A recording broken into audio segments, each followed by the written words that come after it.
aquí desde las 5 de la tarde y en el que se discuten cosas muy diversas alrededor, digamos, de la ciencia ficción. Bueno, muy bien. En las próximas 3 horas y media vamos a estar entonces en el coloquio de astronomía.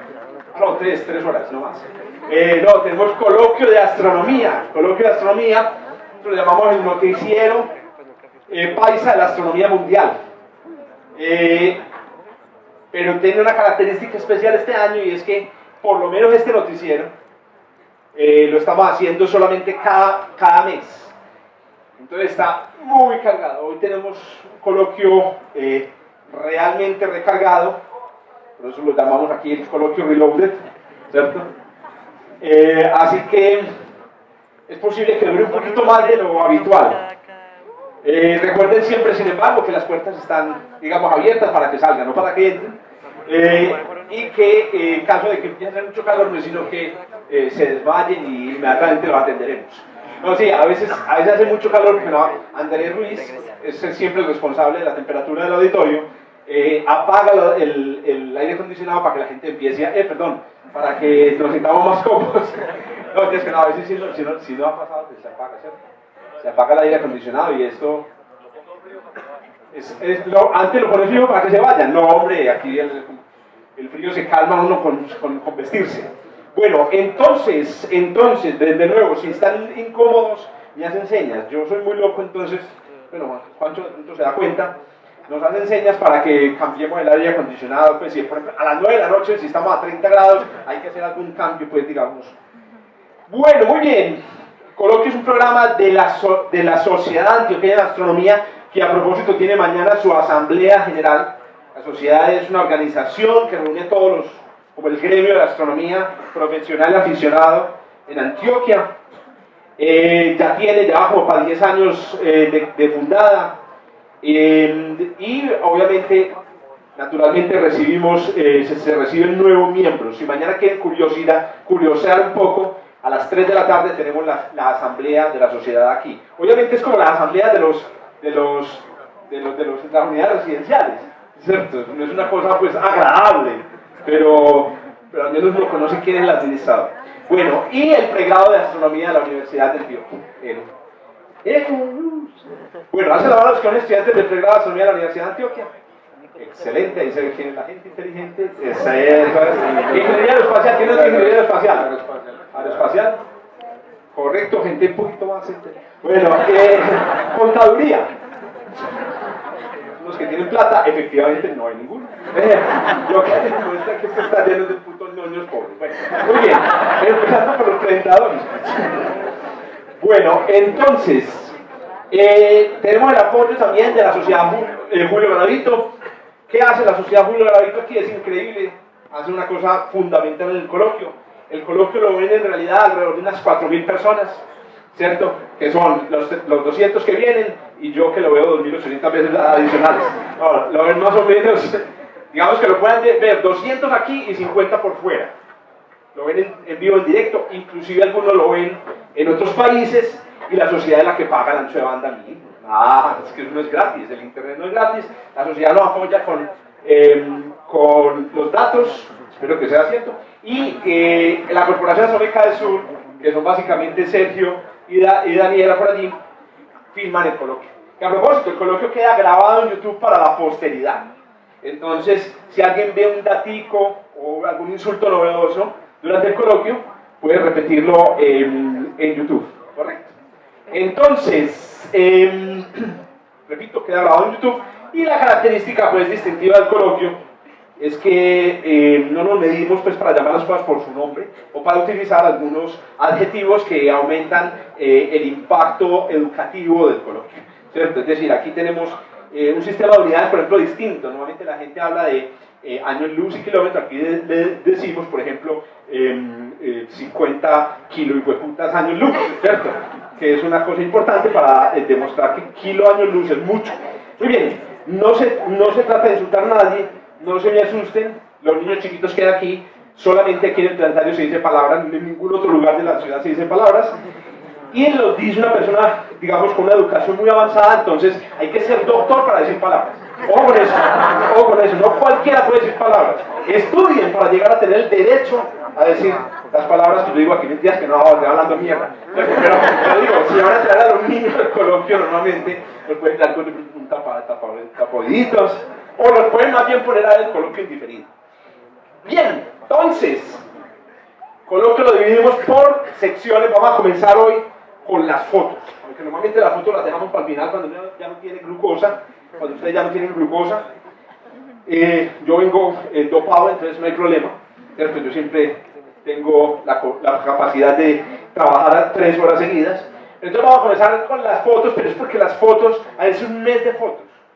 Nosotros normalmente sacamos las fotos de este sitio de internet, que se llama Apple. Bueno, por favor no sufran por mí cuando me dan muy abogado, es que estoy ya viejito, y nunca me enseñaron video, hijo de puta. Si ustedes son estudiantes universitarios, de cualquier carrera posiblemente les va a tocar enseñar en algún momento de su vida, por favor díganle a sus profesores, a los directores de carrera, por favor, un curso de manejo de la voz. Yo he visto a ese tipo allá en el planetario abogado, y es un huevón que lleva 20 años dictando clases, no sabe manejar la voz. Entonces, por favor, pídanse un cursito de manejo de la voz, que de verdad que se les va a ahorrar, pues, digamos, unos momentos muy desagradables en los coloquios futuros. Porque a propósito, estoy haciendo casting para quien me reemplace en el coloquio. Es un casting muy difícil, tiene que ver feo, bajito, gordito y palabroso, es una cosa difícil de conseguir. ¿Por qué? Porque es que los muchachos de hoy todos son altos, delgados, bonitos, y bueno, tienen mala ortografía, pero no dicen, o las palabras, imagínense que las palabras en el colegio de mi hija son NEA. Ellas dicen NEA en clase y las regañan y las mandan a la dirección. Parido. Esas son las palabras de estos hijueputas centenias, hermano. O sea, no es que llegan para parido. No, se dicen neas, ya es una cosa horrible. O como es que liendra, ¿cierto? Pero nada. Entonces, claro, el problema con la nueva generación es que no tienen los atributos, pues, de José Luis. Mentiras que no tampoco. Estoy buscando simplemente quienes sean buenos divulgadores en el sentido de que sean capaces de generar emociones en otros. Esa es la clave de la divulgación. La divulgación no es transmisión de información, saber mucho. La divulgación es si usted sale de aquí con su cerebro con algo de dopamina. Si su cerebro no secretó dopamina, sino que serotonina, entonces se equivocó el divulgador. Bueno, vamos a ver. Algunos secretan, otros no. Muy bien, comenzamos entonces con esta foto, apple.nasa.gov, nada de apple.com. Apple.com es una página que los lleva a unas páginas pornográficas. Porque cuando uno escribe en Google Chrome Apple, inmediatamente le completa .com. Y uno se entra todo inocente, termina metido en un mundo del que ustedes seguramente no conocen nada, ¿cierto? Entonces busquen en apple.nasa.gov todos los días una foto nueva espectacular. Imaginen 31 fotos. Yo como selecciono 31 fotos, si a mí todas las fotos me hablan, todas las fotos del universo me hablan. Esta es la última foto que salió justamente el día de hoy, de una galaxia fantástica. Todos los apasionados, los, digamos, amantes de la astronomía, conocemos esta galaxia hermosa, pero lamentablemente no la conocemos así, sino que la conocíamos así. Esta es la foto de la enciclopedia de la Biblioteca del Planetario.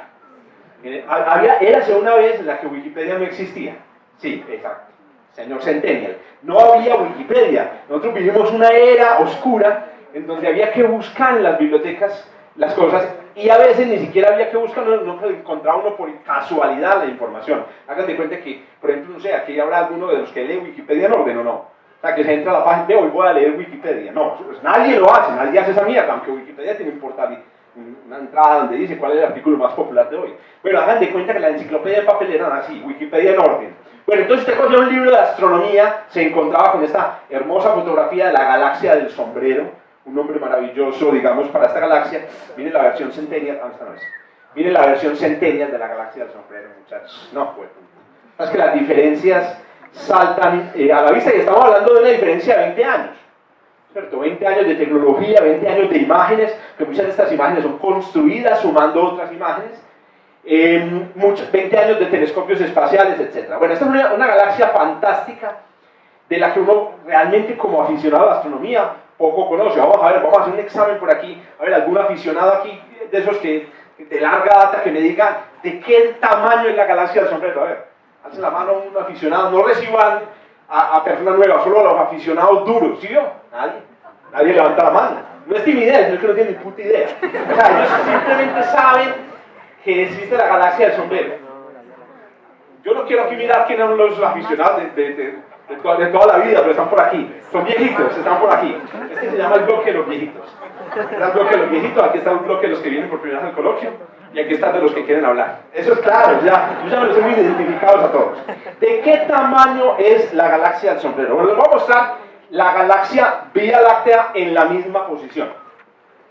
Esta es una foto tomada con un dron, se despegó así del Sol, se demoró 200 millones de años para subir apenas como 5 kiloparsecs, y después se alejó en otros 10.000 millones de años hasta llegar hasta acá y tomó la foto.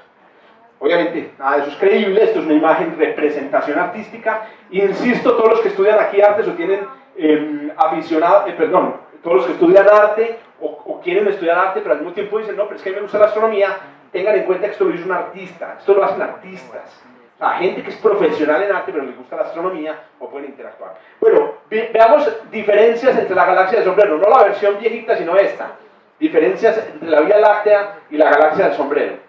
Bueno, el polvo no es una diferencia, al contrario, es como lo mismo, ¿no? Es lo mismo. El tamaño, ¿cómo ven el tamaño? Más o menos el mismo, pero yo no sé si ustedes conocen la función zoom en PowerPoint, ¿cierto? Entonces los puedo engañar. Listo. Una cosa que sí es clara es la diferencia entre el bulbo central. ¿Sí lo ven? Esto se llama el bulbo. Cuidado, no lo vayan una letra y ya ven ustedes, digamos, hablando desde ginecología. Este es el bulbo central de la galaxia. La Vía Láctea es una galaxia barrada. O sea que en realidad lo que tiene es una especie de cigarrillo, bareto gigantesco, desde 1000 parsecs, son 3000 años luz en el centro, y por eso aquí se ve una forma como medio alargada. Pero, ¿cómo podrían compararse en tamaño? Esta es la comparación de tamaño. En realidad, la galaxia del sombrero es 1/3 de la Vía Láctea. Es 1/3 del diámetro de la Vía Láctea. O sea, caben 3 galaxias del sombrero dentro de la Vía Láctea, lo que indica entonces que la galaxia del sombrero es chiquita o es grande. ¿Qué es el punto? Exacto. La galaxia del sombrero es chiquita, es grande. En realidad, lo que esto indica es que estas galaxias, o que la galaxia en la que nosotros vivimos, es una galaxia realmente monstruosa. Usted no lo siente, pero usted va por ahí caminando por el centro y usted no dice, qué galaxia tan grande la que yo vivo. Eso es lo que puede sentir. Eso tiene que venir al coloquio. Si usted de pronto a alguien en el parque de Río preguntando las cosas, el viernes al coloquio, para que usted entienda lo que es eso. Entonces, solo usted viene al coloquio, experimenta esto de lo que es una puta galaxia grande. Vivimos en una galaxia muy grande. Incluso en estos días hay una noticia de que ya han estimado mejor el diámetro. Se supone que el diámetro de punta a punta de la Vía Láctea son 100.000 años luz. 100.000 años luz. Es decir, si usted lanza un rayo de luz desde un extremo, se demora al llegar al otro extremo lo mismo que se demoró la humanidad caminándose toda la Tierra desde que salió de África. ¿Cierto? Es una caminata larguita. Entonces, en este caso, la galaxia del sombrero, pues es una galaxia. Pero la galaxia del sombrero tiene unas cosas rarófilas. Unas cosas rarófilas. En realidad, todo ese polvo es excesivo, inclusive para la Vía Láctea, pero hay una cosa que es la más rara de todas, y es que tiene un agujero negro central que tiene una masa de 1.000 millones de masas solares. 1.000 millones de masas solares.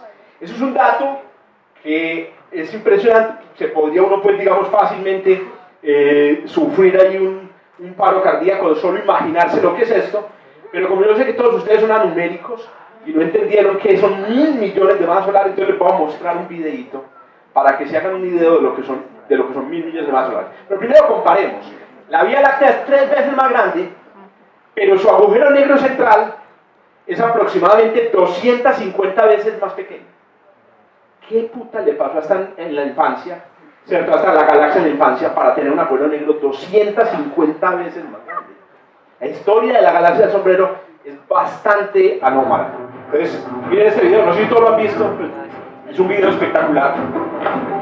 Cogemos una estrella con la masa del Sol y la comprimimos para hacer un agujero negro. ¿De qué tamaño es el agujero negro? Si tiene la masa del Sol, el agujero negro sería, ojo, con la masa del Sol, sería más o menos del tamaño de Baltimore. Ustedes todos primero conocen a Baltimore, ¿cierto? Ahí está, un agujero negro de una masa solar. Si usted quiere hacer un agujero negro con la Tierra, tendría que comprimirlo a un, ¿cómo se llama eso? Maní, a un maní, correcto. No, es un tacacahuate. Muy bien, vamos a ver el tamaño de otros agujeros negros grandes.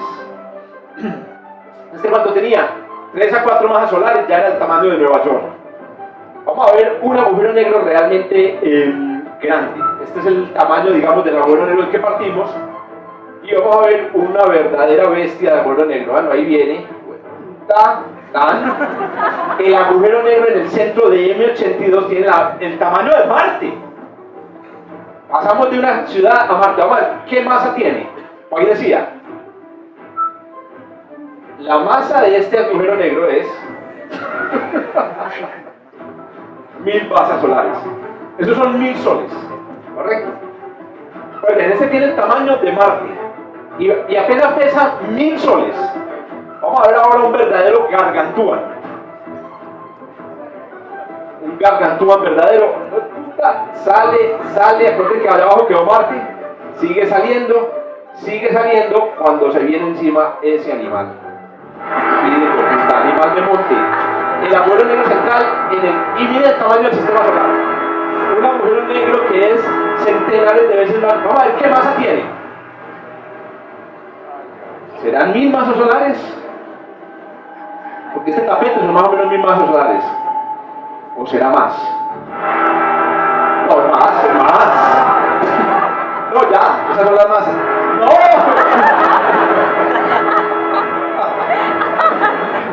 Ay, terminó, ay, pues puta, sigue para arriba. Sigue para arriba. Y sigue. Hijo de puta. 20.000 millones de masas solares. Esos son 20.000. Entonces, un 20avo de ese cubo es el agujero negro central de la galaxia del sombrero. Ese es, digamos, un dato que hay que recordar siempre. La galaxia del sombrero tiene un verdadero monstruo en el centro, mucho más masivo que el monstruo en el centro de la Vía Láctea. Muy bien, sigamos viendo imágenes. Esta que hay aquí, que me parece algo así como una especie de que el hombre elefante versión galáctica. Una cosa horrible, es una deformidad galáctica. Hermosa, estamos viendo dos galaxias en el momento, al hacer el amor, ¿cierto? Esta galaxia que hay aquí le cayó por encima de esta otra, la traspasó, ¿cierto? Ya se está alejando, pero al hacerlo le arrancó gas, y ese gas, digamos, arrancado y comprimido formó estas estrellas que ustedes ven aquí. Esto que hay aquí son estrellas nuevas formadas por el paso de esta galaxia, digamos, a través de esto. Esto que ustedes están viendo aquí es el ciclo natural de las galaxias.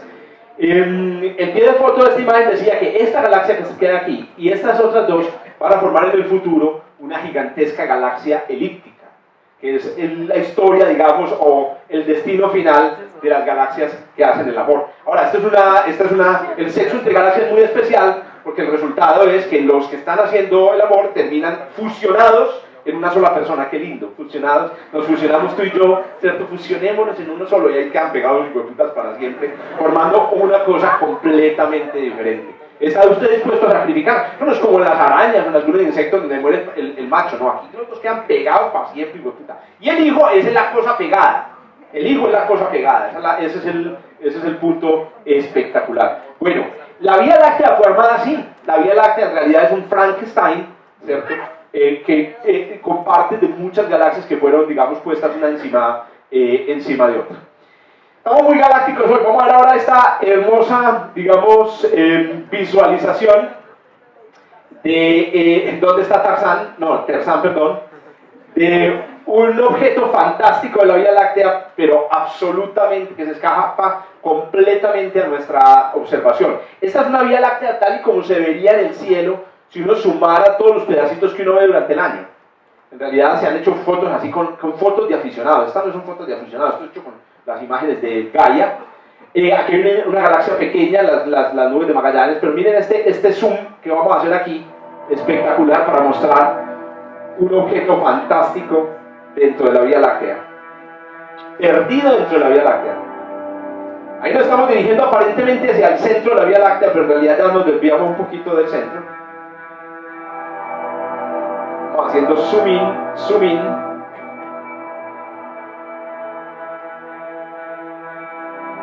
Seguimos haciendo zoom in.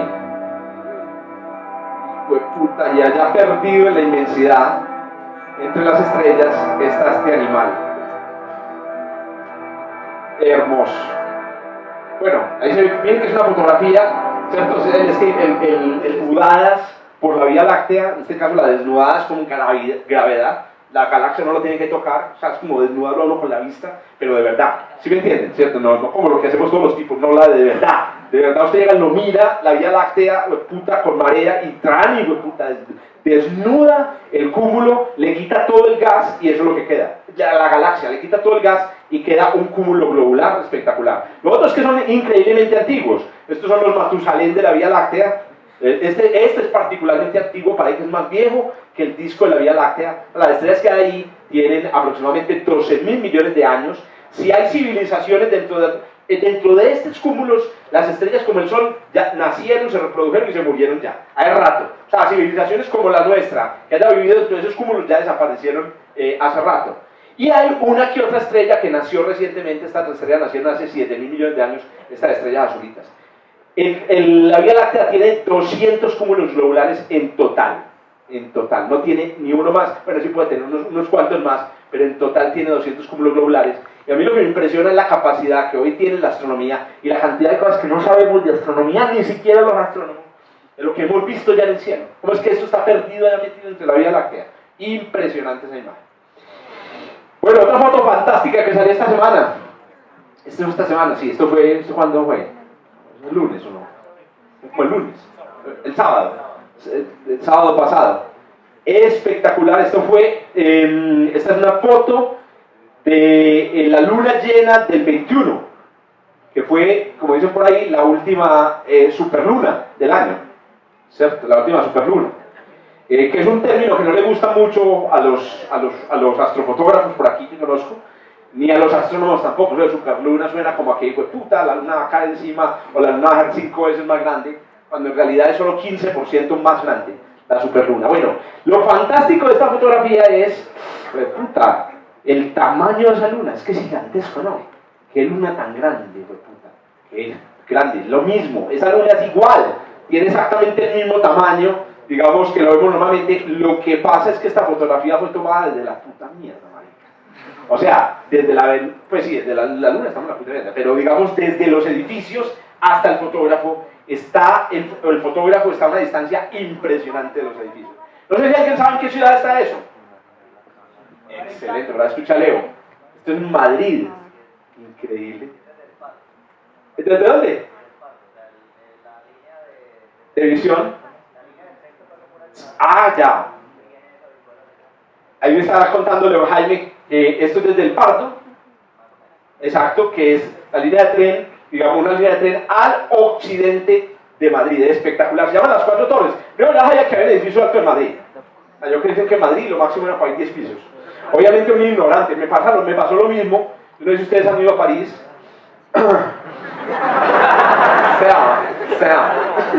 Me pasó lo mismo cuando estuve en París. Me llevaban un PC, digamos, tenía que llevar un recado. Entonces me dijeron, no, me decías que no, iba a vivir en Italia. Entonces tenía que pasar por París. Y cuando llegué a París y vi esos hijueputas edificios, los leo, yo dije, se cagaron en París.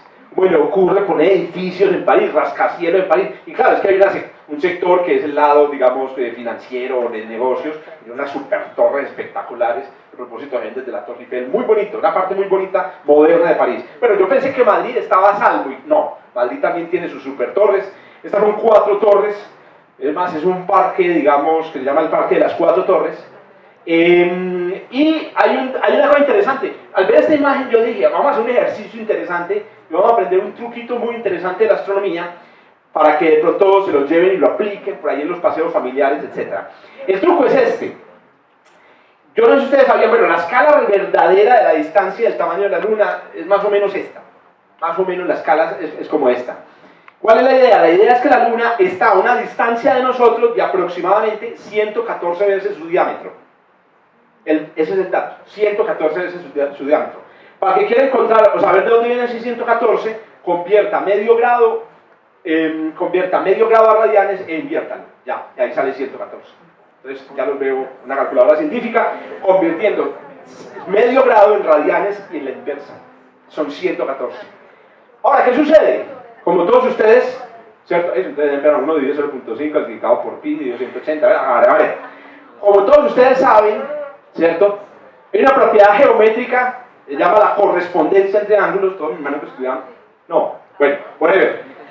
Para los que estudiaron en colegio buenos saben, no mentiras que no, son cosas que realmente no le enseñan a uno en el colegio, marica, cosas que le deberían a uno enseñar. El hijo de puta enseñarle a uno los ángulos en dos paralelas, si este es el resultado que usted debe aprender de la geometría euclidiana básico para medir el mundo. La idea es la siguiente. La idea es que si usted pone entre esas dos líneas que van del observador, aquí obviamente exageré la cosa, pues la hice más chiquitica, hasta el observador que está aquí en el vértice, hasta la luna, todos los objetos que usted ponga en la mitad, ¿cierto? Y que tengan el tamaño, digamos, que se acomode entre esas dos líneas, todos los objetos van a satisfacer la regla de que el tamaño del objeto, perdón, de que la distancia al observador es 114 veces el tamaño del objeto. Listo. Tienes que seleccionar en un examen. Entonces la idea es, todos los objetos que se vean en el cielo o en un paisaje del tamaño de la luna están 114 veces más lejos de lo que miden. Ya, la regla, maravilloso. ¿Eso por qué? Porque con eso usted puede medir distancias o tamaños. ¿Usted quiere saber de qué tamaño es un árbol? Se aleja del árbol hasta que se vea el tamaño de la luna y usted ya dice, ah, ya sé. ¿Cierto? ¿Usted cuenta cuántos pasos se alejó del árbol? Todavía no.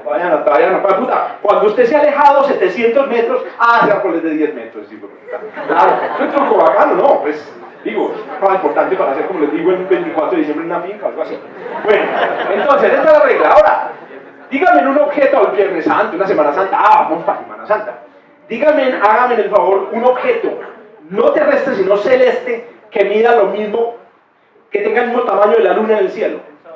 Excelente, van a ganar un premio para el futuro. El Sol tiene casi exactamente el mismo tamaño que la Luna. Por eso es que los eclipses de Sol son tan espectaculares. Porque si la Luna fuera 2 veces el tamaño del Sol, taparía todo lo interesante. Lo que habría un apagón y el puta de gente suicidándose, pues, cortando, pero no. Como son del mismo tamaño, el momento del eclipse total es una hermosura, porque lo que uno ve en el cielo es, haga de cuenta, algo así como una cosa hecha en crochet espectacular alrededor de un disco negro. Hermoso, hermoso, puta. Yo no sé, los antiguos que no sabían qué era esto y tenían un montón de mitos, y había uno que dijera, varios marihuaneros, disfruten de lo que estamos viendo, la luna tapando el sol. Estoy seguro que lo había en los griegos, incluso entre los aztecas. Bueno, entonces miren el primer uso de la fórmula. Si usted sabe la distancia al sol o el tamaño del sol, puede sacarlo otro. A ver, ¿usted qué sabe? ¿La distancia al sol o sabe el tamaño del sol? Alcen la mano aquí los que conozcan el tamaño del sol. Tamaño, si ven, exacto, 1, 2, exacto, excelente. Por el tamaño del sol, ni puta idea. Cosas que le deben enseñar a uno en kinder. Niños, reúnanse aquí, corten esos papelitos y cuando termine el tamaño del sol es tanto, puta. Y se lo van a acordar. Vamos a hacer una canción, ¿cierto? El solecito mide tantos kilómetros. Debería ser así, pero no es así. Ahora, alcen la mano los que sepan la distancia al sol. Esa sí se la enseñaron en el colegio. Bueno, de la NASA. ¿Sí o qué? En la distancia al sol. ¿A qué distancia está el sol? Una unidad astronómica, me dijeron por aquí, ese es un ñoño. ¿Qué más? 150 millones de kilómetros. Esa es la distancia al Sol. Ya sacaron el tamaño, ¿verdad? Entonces, ¿cómo? De aquí a campamento, correcto. Cuando uno va en paro camionero, se demora más o menos en la distancia por unos 150 millones de kilómetros psicológicos. Entonces, ¿qué sucede? Usted sabe que el Sol está a 150 millones de kilómetros y eso es 114 veces su tamaño. Para los que somos muy malos haciendo con la tabla del 114, no se la enseñaron, a mí tampoco, ¿cierto? Yo lo redondeo a 100. Entonces, si 150 millones es 100 veces el tamaño del Sol, ¿de qué tamaño es el Sol? ¿Fácil, sí o qué? No, jodas, me digas que no, es difícil que 100 veces menos, no. 100 veces menos que 150 millones. Eso es 1,5 millones. Si usted multiplica 1,5 millones por 100, le da 150 millones. Bueno, lo veo mal en el éxito. Vamos a darle el éxito, haciendo cuentas para el éxito, o por ejemplo comparando el de uno con el éxito. ¿Sí o qué? Hay que hacer este tipo de cuentas siempre. Muy bien, el tamaño del Sol le da 1 millón con 114, pues yo lo hice con la calculadora, 1.320.000 kilómetros. Usted va a Wikipedia, le sale 1.392.000 kilómetros. Qué putería, man. Sí, pero eso funciona con el Sol. Además, como uno sabe la respuesta, entonces sale más fácil, porque entonces uno dice, ay, mire cómo me dio. Claro, porque te sabía la respuesta, ¿cómo no ibas a saber la fórmula? Hagámoslo con este, a ver. ¿Qué sabemos aquí? La distancia. ¿Quién sabe la distancia de esos edificios? Pues no, es que esta foto se publicó, simplemente es artística. Nadie te va a decir la distancia, excepto Leo que sabe desde qué estación del tren se tomó, ¿cierto? Pero uno sí puede saber, más o menos, el tamaño de los edificios. ¿Cuánto medirá un edificio, un rascacielos? ¿Ustedes han estado en un rascacielos? Yo tampoco, exacto. Un rascacielos, ¿cuánto medirá más o menos un rascacielos? 300 metros dicen por aquí. 500 metros dicen por aquí. Este estuvo en Navidad, en Abu Dhabi, ¿cierto? O en Dubái, porque es que de Dubái es de 500. O en China, en Singapur hay uno que ya mide 500, ya van para 800, el de Dubái 0. 400 metros, recuerdo yo el de las Torres Gemelas. 200 metros dicen por aquí, 250 metros, correcto. ¿Quién le dice a uno el dato? Muy sencillo. Uy, eso lo dice Google. Entonces, para googlear, pone modo 3D. Primero busca edificios muy altos en Madrid y traen, puta, googlear, que googlear es de Google, le muestra los edificios. Usted hace la magia de googlear y ¡pum! 250 metros, excelente, por aquí tengo un ñoño que le atinó. 250 metros, ¿qué ole? Leín. 200 qué? 232, correcto. Yo lo redondeé a 250 porque la tabla de multiplicar es 250 más sencilla. ¿Listo? Entonces, no, excelente Leo, ahí podemos hacer el cálculo. Si tenemos la distancia, si tenemos el valor 250 metros, multiplicamos por 100, ¿eso nos da cuánto? 250 por 100, le tiene que dar 250 pesos a 100 personas, entonces ¿cuánto da? Ave María. Por eso es que dije que los estudiantes de astronomía, los espaciales eran los inteligentes que pasaron a la Universidad de Antioquia. Muy bien, ¿qué sucede? Exacto, el resultado son más o menos 25.000 kilómetros, que equivale aproximadamente a unos 20, en realidad exacto, a unos 28 kilómetros. Entonces usted puede medir la distancia del fotógrafo a las torres, utilizando el hecho de que las torres tienen más o menos el mismo tamaño que la luna. Espectacular. Después va usted a googlear, traza una línea de 28 kilómetros y le da la montañita en la que estaba. Es más, yo le puedo decir en qué curvita estaba el fotógrafo. ¿Ah? No, es una maravilla, muchachos. Las maravillas de la multiplicación. Si ustedes, es la multiplicación aplicada. Correcto, esto es cuando la multiplicación aplicada. Entonces, efectivamente, seguramente Leo tenía razón. Yo realmente no averigüé dónde queda esto. Esto es una de esos pueblitos, en Madrid está el borde de Madrid, y estas son las montañas en las que posiblemente se tomó la fotografía. Esta luna llena, entonces claro, tenía que estar mirando hacia el oriente, aquí está el occidente de España, a 28 kilómetros de distancia se tomó la foto. Entonces, cuando uno hace esto, y esta es la maravilla de la ciencia, le empieza a poner 3D a una foto, y eso para mí es maravilloso. O sea, eso es lo que a mí me atrajo a la ciencia, a la astronomía en primer lugar. Yo hacer cosas con poca información, wow, es como jugar a Sherlock Holmes, o así es ahí pues para los millennials, ¿cierto? No, ya es que yo siempre le tiro tanto a los millennials que empezaron. Bueno, entonces, es un juego fantástico que te permite descubrir cosas sencillas con multiplicaciones sencillas. Muy bien, entonces, ahora sí la tarea. Esta es la tarea. Hágame el favor y me dice de qué altura son esos árboles, de qué tamaño es esa casa. Correcto, esta es una fotografía de Hugo Rubio publicada en Instagram esta semana. En realidad sacó unas fotografías espectaculares. Estas son todas fotos tomadas durante la superluna. Y entonces miren, ¿cuál es el punto? Usted, persona que viene al coloquio, no va a salir del coloquio diciendo, no es que la luna se vea muy grande. No es que la luna se vea muy grande al salir. ¿Cómo es que se ve tan grande? Miren que es del tamaño. No, no, no. ¿Cuál es la respuesta correcta cuando alguien está en una reunión? ¿Viste? ¿Ya la luna tan grande? Usted la va a mirar y la hace. Puta.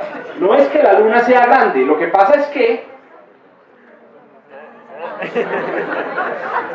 pasa lo mismo que en clase, en todas las clases es así, nadie entiende un culo, ni cuando está en la clase ni en el examen, pero igual, eso después uno por hipnopedia lo va absorbiendo, ¿cierto?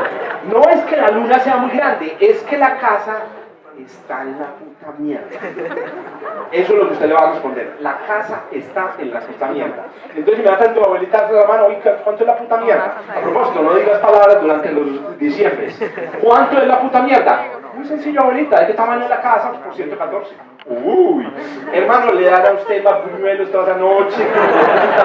Lo premia, marica. Vamos a poner un tamaño a la casa de cuánto, como unos 20 metros a la casa. ¿Cómo, hermano? ¡Ay, qué daño! Arquitectos todos estos malparidos. No se usan la tabla de 114, pero usan las dimensiones típicas de una casa. Paridos. Oye, ¿cómo así, marica? 20 metros es un tamaño muy bueno. No, yo no soy la... ¡Ay, qué pena con ustedes! No es la altura, es el ancho. casas de 20 metros de altura, tengo amigos. No, 20 metros de ancho. Claro. Y es que, bueno, quiero aclarar para el examen que aplica el ancho y el alto. Pero en el examen lo va a hacer con la diagonal. Que así son. 20 metros está bien, ¿sí o qué? Esto de aquí de extremo a extremo, ¿cuánto mide? Por ahí 20 metros, ¿no? Ay, marica. Me van a poner 1, 2, 3, 4, 5, 6, 7, 8, 9, 10, 11, 12, 13, 14, 15, 16, 17, 18, para ser exactos, 20 metros. Es un asunto sencillo. No me molesten, ni poquitas, si yo les pongo el micrófono. Además, yo voy a preparar la diapositiva. Que a propósito, es una cosa que deberíamos inventar un PowerPoint en el que uno pudiera modificar ahí como con el pensamiento, una cosa así. Bueno, la distancia de la casa son 2 kilómetros. Claro, son 20 por 100, da 2000. Y eso da más o menos 2 kilómetros. No puedes medir la distancia de una casa. Ahorita que le digo, ¿cuánto tiene cada árbol? Uy, no hágale tanto. La abuelita cae ahí y el infarto que se mete. Muy bien. Entonces, ¿se acuerdan? La distancia 114 es el tamaño. Eso se llama correspondencia de ángulos. Es así de sencillo. Y ya el 114, cuando le pregunte el tío Caspa, ¿viste? ¿Y ese 114 de dónde salió, hombre? No le decís, tío, ya es muy avanzado para esta reunión, o sea. Vamos a hablar, pero es que me quedaría mucho aquí, claro, puta, es que usted no sabe convertir a radianes, entonces no puede decirle al tío cuánto es. Bueno, sigamos viendo foticos. Esta salió el 20 de marzo, que es la fecha del equinoccio de primavera. Bueno, el equinoccio de marzo. Realmente el nombre correcto es el equinoccio de marzo. Hay un video muy bonito, este video mostrando cómo se producen las estaciones. Una visión de por qué se producen las estaciones. Esta es la razón por la que se producen las estaciones. Miren lo que pasa. Miren cómo la Tierra está enderezada, el Ecuador está en la mitad, y lo que va pasando es que la iluminación del Sol, ¿cierto?, se va moviendo arriba y abajo. ¿Cuándo es el equinoccio? Ahí cuando está en la mitad, ¡pum!, en toda la mitad.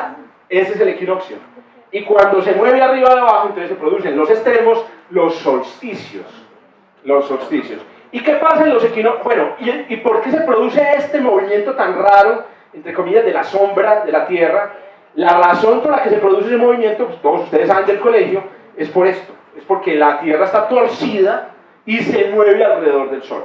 Entonces, como digo yo, si aquí está el Sol aquí delante mío, ¿cierto?, y la cabeza está así inclinada, entonces se ilumina primero mi frente, pero si yo me doy la vuelta, la Tierra no va dando así la vuelta como con la cabeza, sino que cuando está aquí, la cabeza siga inclinada hacia allá, entonces ya me iluminan es por detrás. ¿Correcto? Ese es el origen de las estaciones. Es lo que supuestamente nos enseñan en el colegio. Bueno, aunque no falta el maestro, y han hecho estudios. Conozco estudios pues en España, donde los maestros le dan, digamos, como origen a las estaciones, el cambio en la distancia de la Tierra al Sol. Es un error gravísimo. La distancia de la Tierra al Sol sí cambia, pero apenas el 2%. No es suficiente para explicar los cambios en la temperatura. A propósito, los cambios en la temperatura. ¿Qué es lo que produce los cambios en la temperatura? Entonces, si usted se enfrenta con un astrónomo y le dice, ¿por qué se produce más temperatura cuando en el norte, cuando la Tierra está inclinada así, ¿cierto? Entonces, lo que posiblemente le va a responder la mayoría es porque los rayos del Sol llegan más directamente. Y es una respuesta correcta rigurosamente. Pero en realidad hay otro factor súper importante para que no lo olviden, que explica por qué en los países nórdicos, usted se va para Nueva York, en el solsticio de verano, que es cuando la Tierra está siendo iluminada, especialmente por el norte, hace más calor. La razón por la que en el solsticio de verano hace más calor es la siguiente, aquí está el gráfico completo. El Sol describe círculos alrededor de la esfera celeste, aparentes naturalmente, durante esas etapas, pero miren qué sucede. La porción del círculo que está por encima del horizonte es la que nosotros llamamos el día. Y miren qué pasa en los países muy al norte durante el solsticio de verano, que es cuando la Tierra está inclinada hacia allá, ¿correcto? Y es que el camino, el pedazo de círculo que describe el Sol en el cielo es mucho más largo. Lo que sucede en los hemisferios sur y norte durante las estaciones extremas es básicamente que hay más Sol y menos Sol. Entonces, cuando hay mucho más Sol, obviamente el lugar se, digamos, se calienta porque está el sol durante 16 horas, nos dan exactamente 12 horas. Casi todo el año son exactamente 12 horas. Por eso es que este clima aquí es perfecto. Correcto, muy bien. Pero allá no, allá van de 16 a 8. Entonces, básicamente las estaciones se producen es por insolación. Porque hay que decir una cosa, primero entonces con los techos espectaculares que hay en Europa, que son unos techos así súper pronunciados. Yo alguna vez hice una aplicación para celular, por ahí está, búsquenla en la Play Store, vale $100. Una aplicación que se llama Easy Zone para calcular la insolación, y descubrí una cosa espectacular, y es que en Europa, en realidad, en el invierno, el sol da de frente, hijo de puta, contra las ventanas y contra los techos, y da de frente duro. Por eso, algunos techos son muy pronunciados, pues no solamente tienen el fin de que se barra la nieve durante el invierno, que el agua se barra también, sino también porque durante las estaciones, si usted orienta correctamente la casa, la luz del sol, que está muy bajito, cae derecho e ilumina la casa derecho. Entonces no se trata solamente de en qué ángulo cae la luz, sino que se trata también de cuánto tiempo, porque a usted le cae en invierno derecho sobre el techo, cuando está en invierno le cae derecho sobre el techo, pero solamente le cae durante 8 horas, entonces igual va a ser mucho frío, ¿correcto? Bueno, ¿y cuál es la historia aquí en Colombia? Entonces miren esta animación muy interesante de lo que pasa en el Ecuador. Nosotros vivimos en una región, estamos por aquí, está muy mal el mapa, pero miren esto, se llama precipitación promedio. Entonces yo no sé si alcanzan a ver el patrón que se produce cuando se produce verano, o sea, cuando hay mucha insolación arriba, y cuando se produce invierno, cuando hay poca insolación arriba y mucha insolación abajo. Miren qué pasa, la lluvia esencialmente va siguiendo al sol. En la región en donde esté pegando el sol más duro, allá está la lluvia, en la región. Entonces, en junio el sol está con la lluvia en el norte, y en invierno el sol está con la lluvia en el hemisferio sur, en Perú. ¿Qué pasa para nosotros? Como nosotros no sentimos esas diferencias de tiempo de insolación durante el día, lo que sucede con nosotros es esencialmente lo siguiente. Cuando el sol se lleva las nubes y del agua para Estados Unidos o para México, para Cuba, etc., ¿aquí qué pasa? Un sol ni el hijo de puta. Estamos hablando de junio.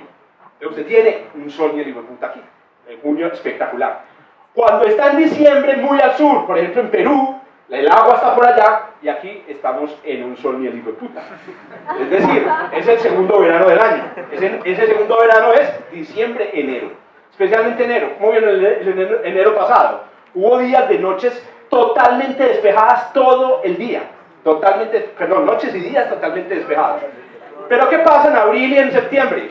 Marzo, septiembre, que son los equinoccios, cuando el sol está en toda la mitad. Toda la puta agua está aquí encima. Y entonces son las temporadas de lluvia. Obviamente esta es una sobre simplificación. Aquí también ven el movimiento hacia arriba, hacia abajo de las nubes, ¿cierto? Una sobresimplificación de este fenómeno tan espectacular, pero tan lamentable para la astronomía ecuatorial. Porque siempre nos va trayendo entonces lluvias, digamos, en 2 temporadas al año, aunque nos da unos cielos despejados ahí, pecuecudos, durante solamente unos cuantos tiempos. Miren, en todos los mapas de precipitación, de nubosidad, uno ve ese bailoteo hacia arriba y abajo de las nubes, y esto define entonces las que llamamos nosotros nuestras, entre comillas, estaciones, que en realidad son estaciones asociadas a la lluvia y a la no lluvia. Esto es básicamente, en este momento estamos en una estación supuestamente lluviosa porque acaba de pasar el equinoccio de marzo. Entonces cuando usted le diga, mijo, usted que estudia astronomía, acaba de ocurrir el equinoccio de marzo, ¿qué va a pasar? A ver, en mi vida, la energía, el sol, el día va a durar lo mismo, ¿verdad? Que la noche. Usted dice, mamá, madure, vaya al planetario y hágase explicar. Lo que va a suceder básicamente, mamá, es que en esta época las nubes van a estar encima de nosotros y va a llover. Oh, pues yo no sabía esa huevonada, marica, que en Semana Santa llueve como hijo de puta. Ah, mamá, eso es la astronomía, ¿cierto? Eso es la astronomía. Y el solsticio, no, es la Navidad, no, pero el solsticio, no, esos cielos despejados, básicamente. Los solsticios son cielos despejados. Sigamos con fotos. Miren esta foto espectacular. Una foto espectacular, publicada por marzo 19. Y tengo aquí un pequeño quiz. Les voy a hacer un parcial al final sobre la distancia, ¿cierto? Pero esto es un pequeño quiz. ¿Qué tiene que ver este cúmulo con una copa de vino? Vamos a ver si son. ¿Qué tiene que ver ese cúmulo que hay ahí con una copa de vino? ¿Qué? Ah, no, pues por aquí hay mucho ñoño, papá. Que son divinos, correcto. Que si usted se toma una copa de vino, usted le entiende el cúmulo. Si no se la toma, así como están ustedes ahora, ¿cierto? A palo seco, usted dice, ¿qué mierda es eso? ¿Por qué los astrónomos le parecen tan bonitas huevonadas? Parece una instalación mala, no sé, esa huevonada. ¿Cuál es la relación? Entonces por allí me mencionaron una cosa interesantísima, y es la siguiente.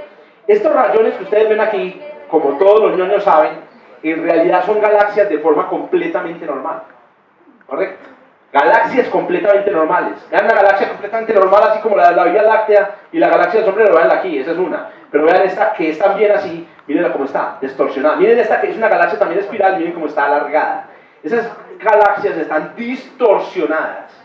Es la imagen de las galaxias la que está distorsionada. ¿Qué es lo que produce la distorsión? La distorsión la produce una lente.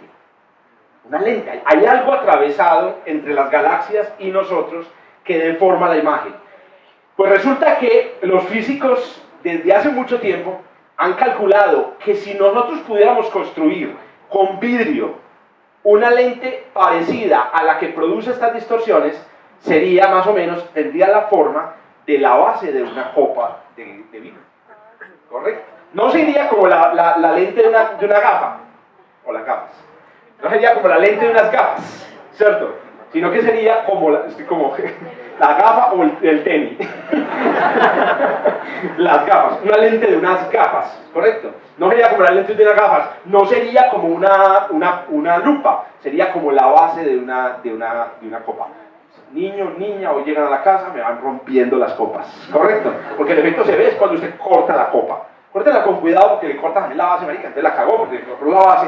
Bueno, un juego de copa vale por ahí 20.000 pesos en el Éxito, o en de uno vale por ahí 5.000. Entonces usted compra un juego de copitas, las corta y se va a jugar. Entonces, ¿cuál es la idea? La idea es que coge y ponga un montón de puntos o manchitas sobre una cartulina negra, ¿cierto? Se lo pone con los niños, hágase en compañía de los niños, y va pasando la copa por encima y va a observar exactamente el efecto de lente, ¿correcto? Ahora, ¿quién es la lente? En este caso, ¿de qué es el vidrio? ¿Cuál es el vidrio que produce esta lente? El misterio más fantástico de la astronomía moderna. Nadie tiene ni puta idea lo que es. Ahí hay algo que está produciendo esa lente, pero nadie sabe qué es. Sabemos que la lente funciona no con óptica, sino con gravedad. Por eso se la llaman una lente gravitacional. O sea que lo que hay ahí produce gravedad, y la gravedad la produce masa. Pero no se ve la masa, porque si no se atravesaría y taparía las galaxias. Entonces la llaman una masa oscura. Una masa oscura. Entonces a eso se le llama la materia oscura. Y esta es una de las evidencias contundentes de que hay materia oscura. Cualquiera que tenga aquí una teoría para decir, no, es que mira, yo no estudio física, pero yo llevo 20 años leyendo divulgación y tengo una teoría sobre la materia oscura. Es que no existe. ¿Entiendes? Sí, yo le digo, sí, pero usted no estudió física. No, no se necesita. Básicamente 20 años escribiendo en un cuaderno y yo leí todo, los átomos a los cuas, 3 minutos después del universo, todo. Leí todo. Les digo que soy por ahí 5 personas las que se me acercan con estas historias cada semana a la universidad. Bueno, voy a refutar a Einstein. O sea, es que Einstein, uy, no, que sea. Einstein no. Bueno, yo estoy enterando gente no tiene esa, entonces gente realmente muy normal. Incluso ya que hay alguno que se me ha acercado, yo lo quiero mucho. Pero resulta que usted no puede ir refutando una idea por refutarla, que porque ha leído mucha divulgación marica. Usted tiene que coger los putos datos y decirme, si la materia oscura no existe, ¿cómo se producen esas putas rayas? No hay manera de producir esas putas rayas, la materia oscura existe. Otra cosa es que seamos unos putos brutos y no tengamos ni idea de lo que es. ¿Sí ven? El papel didáctico del puto. O sea, yo no digo puto, usted se vaya aquí sin entender. Los niños, por favor, recuerden que la materia oscura no se ve sino hasta octavo bachillerato, entonces no van a decir palabras. Solamente cuando se ve en la materia oscura, en octavo semestre, perdón, de la universidad. Octavo no, es que octavo, ya pues. Octavo semestre de la universidad. La materia oscura existe, fantástico esa imagen de ese. Bueno, sigamos con imágenes, ya vamos a terminar esta sesión para que hablemos un poco de aviones y el espacio. Miren estas imágenes espectaculares, no, esto lo llaman porno para astrónomos. No, ¿qué es esta hermosura? Esto que ustedes ven aquí, me imagino que todos reconocen lo que hay ahí. Reconocen, por ejemplo, este objeto que hay acá. fantástico. Esta es una parte del cuerpo, esta es otra parte, pornografía para... Aquí está la cabeza de un dinosaurio, un tiranosaurio. ¿Ves? ¿Qué cabeza de caballo? Ni qué cabeza de caballo, ni me llama el triceratops. ¿Cómo es que es el...? Ness, el mozo del lago Ness. No lo va a retirar. Bueno, lo que estamos viendo ahí es la constelación de Orión, un pedazo de la constelación de Orión. Para los que conocen la constelación de Orión, pero tienen lamentablemente ojos, esta es la constelación de Orión vista con una cámara electrónica. No sueñen con ser una cámara electrónica. Ustedes lo que ven son los 3 reyes magos, el cinturón de Orión. Esta es la espada o los 3 camellos. Otros también ven ahí otra cosa. El cinturón. Aquí están los hombros, aquí está la cabeza. Y si usted es una cámara digital, y además pues un Photoshop ni el hijo de puta, usted puede ver todo lo demás. ¿Verdad? ¡Qué espectacularidad! Orión está sumergido en una nube gigante molecular espectacular en la que están haciendo. El pedazo de la foto que estamos viendo ahí es este pedacito nomás. Vean qué hermosura. Y en ese pedacito está la famosa nebulosa de Orión y la famosa nebulosa del monstruo del lago Ness. También llamado por algunos escépticos cabeza de caballo. Bueno, van a ponerle atención a este detalle. Esta última estrella que hay aquí, vamos a ver, los ñoños. ¿Cómo se llama la última estrella del cinturón de Orión? ¿Cómo? Vintaja dicen por aquí. ¿Cómo? Que se oigan niños, qué pena.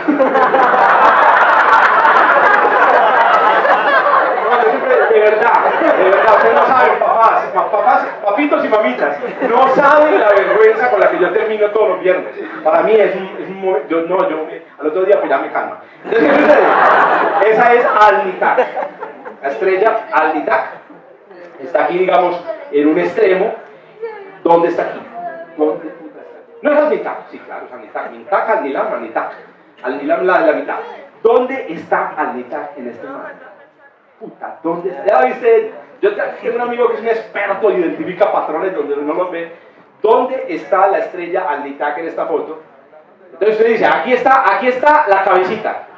Por aquí debe estar la estrella en alguna parte. Por aquí en alguna parte está la estrella. Vamos a volver a ver en la imagen de la constelación de Orión. Aquí está la cabecita, miren la estrella aquí. Esto es Al-Nitak. Vamos a ver, ¿ya la vieron aquí o no? La cabecita y miren Al-Nitak. Qué peculiar es Al-Nitak en esta fotografía. Al-Nitak es una estrella gigante azul y la hijo del diablo. Sí, ya cambié el lenguaje. Es ni la hijo del diablo. Sí. Bueno, no, ahorita a las 8:30 tiene que ir a dormir. Entonces, ahí empiezan las palabras otra vez. No, Al-Nitak. Lo que pasa es que esta fotografía fue tomada con un filtro que solo deja pasar, bueno, hay una mezcla de filtros rojo. Un rojo, una tonalidad de rojo especial que se llama rojo Pantone 320, no, es que no, se está chicaneando. Rojo hidrógeno. Rojo hidrógeno, no sé con el color rojo hidrógeno. Vamos a buscar aquí una camiseta rojo hidrógeno. Va por allá, veo un buzo rojo hidrógeno, camiseta rojo hidrógeno. Mami, ¿quién es ese buzo rojo hidrógeno? Puta, calle la boca, ¿qué le pasa? ¿Usted con quién se está juntando? Se llama rojo oscuro. Rojo hidrógeno. El rojo hidrógeno, es que el hidrógeno, cuando está excitado, está muy energizado, y usted lo excita más, el tipo emite rojo. Ese es el rojizo que usted ve en las nebulosas. El típico rojo de las nebulosas es el rojo hidrógeno. Si usted toma una foto y solo deja que a la cámara llegue rojo hidrógeno, se ve esa imagen. Miren la cantidad de hidrógeno que hay en el espacio. ¿Y qué pasa con las estrellas azules? Pues claro, si usted pone un celofán rojo, la estrella azul desaparece de la fotografía. Bueno, y el último es este detalle tan raro de una nebulosa oscura que hay debajo de la nebulosa Orión que se llama el hombre corriendo.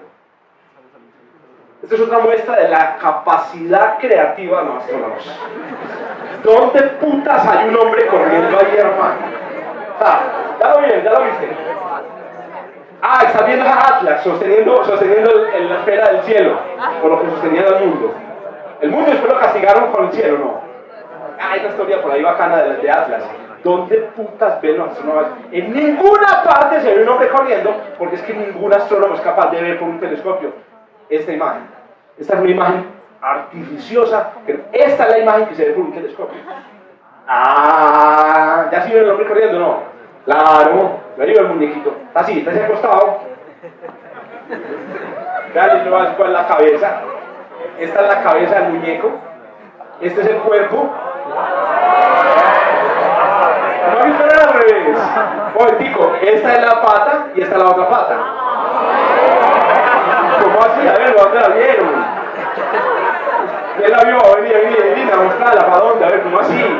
¿Quién la vieron? ¿Dónde está la pata? Esta. Ah, ya, le está haciendo así. Está como haciendo así.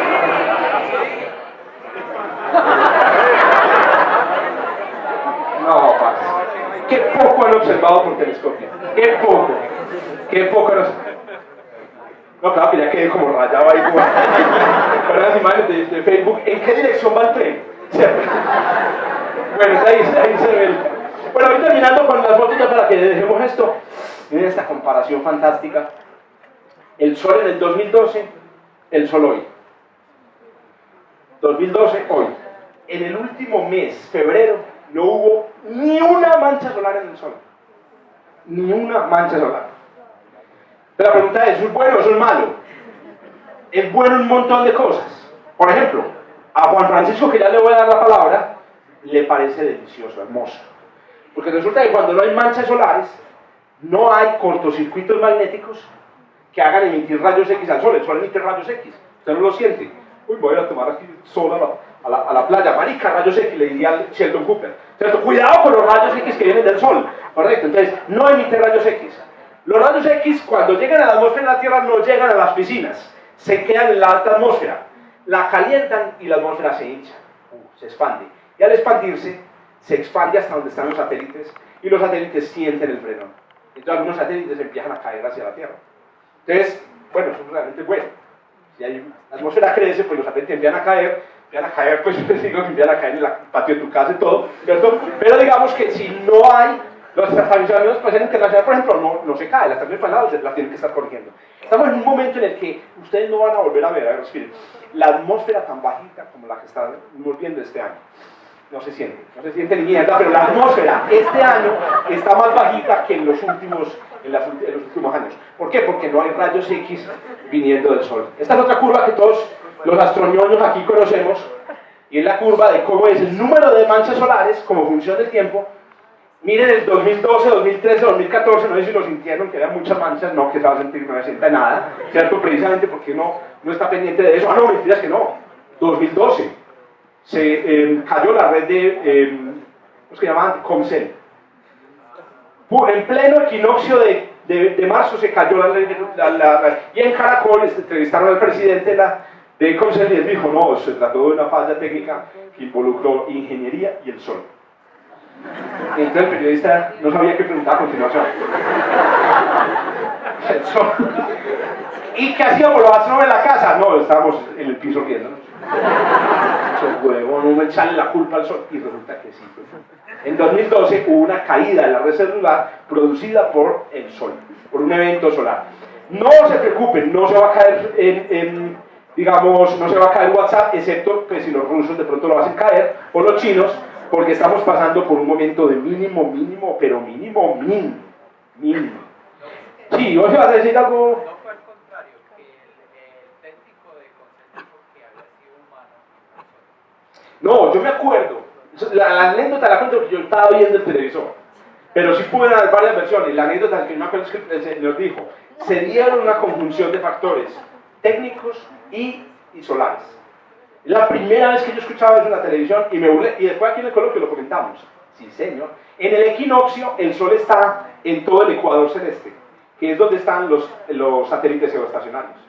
Justamente en el equinoccio, digamos al mediodía, los satélites geoestacionarios que apuntan hacia Colombia están cerca al Sol.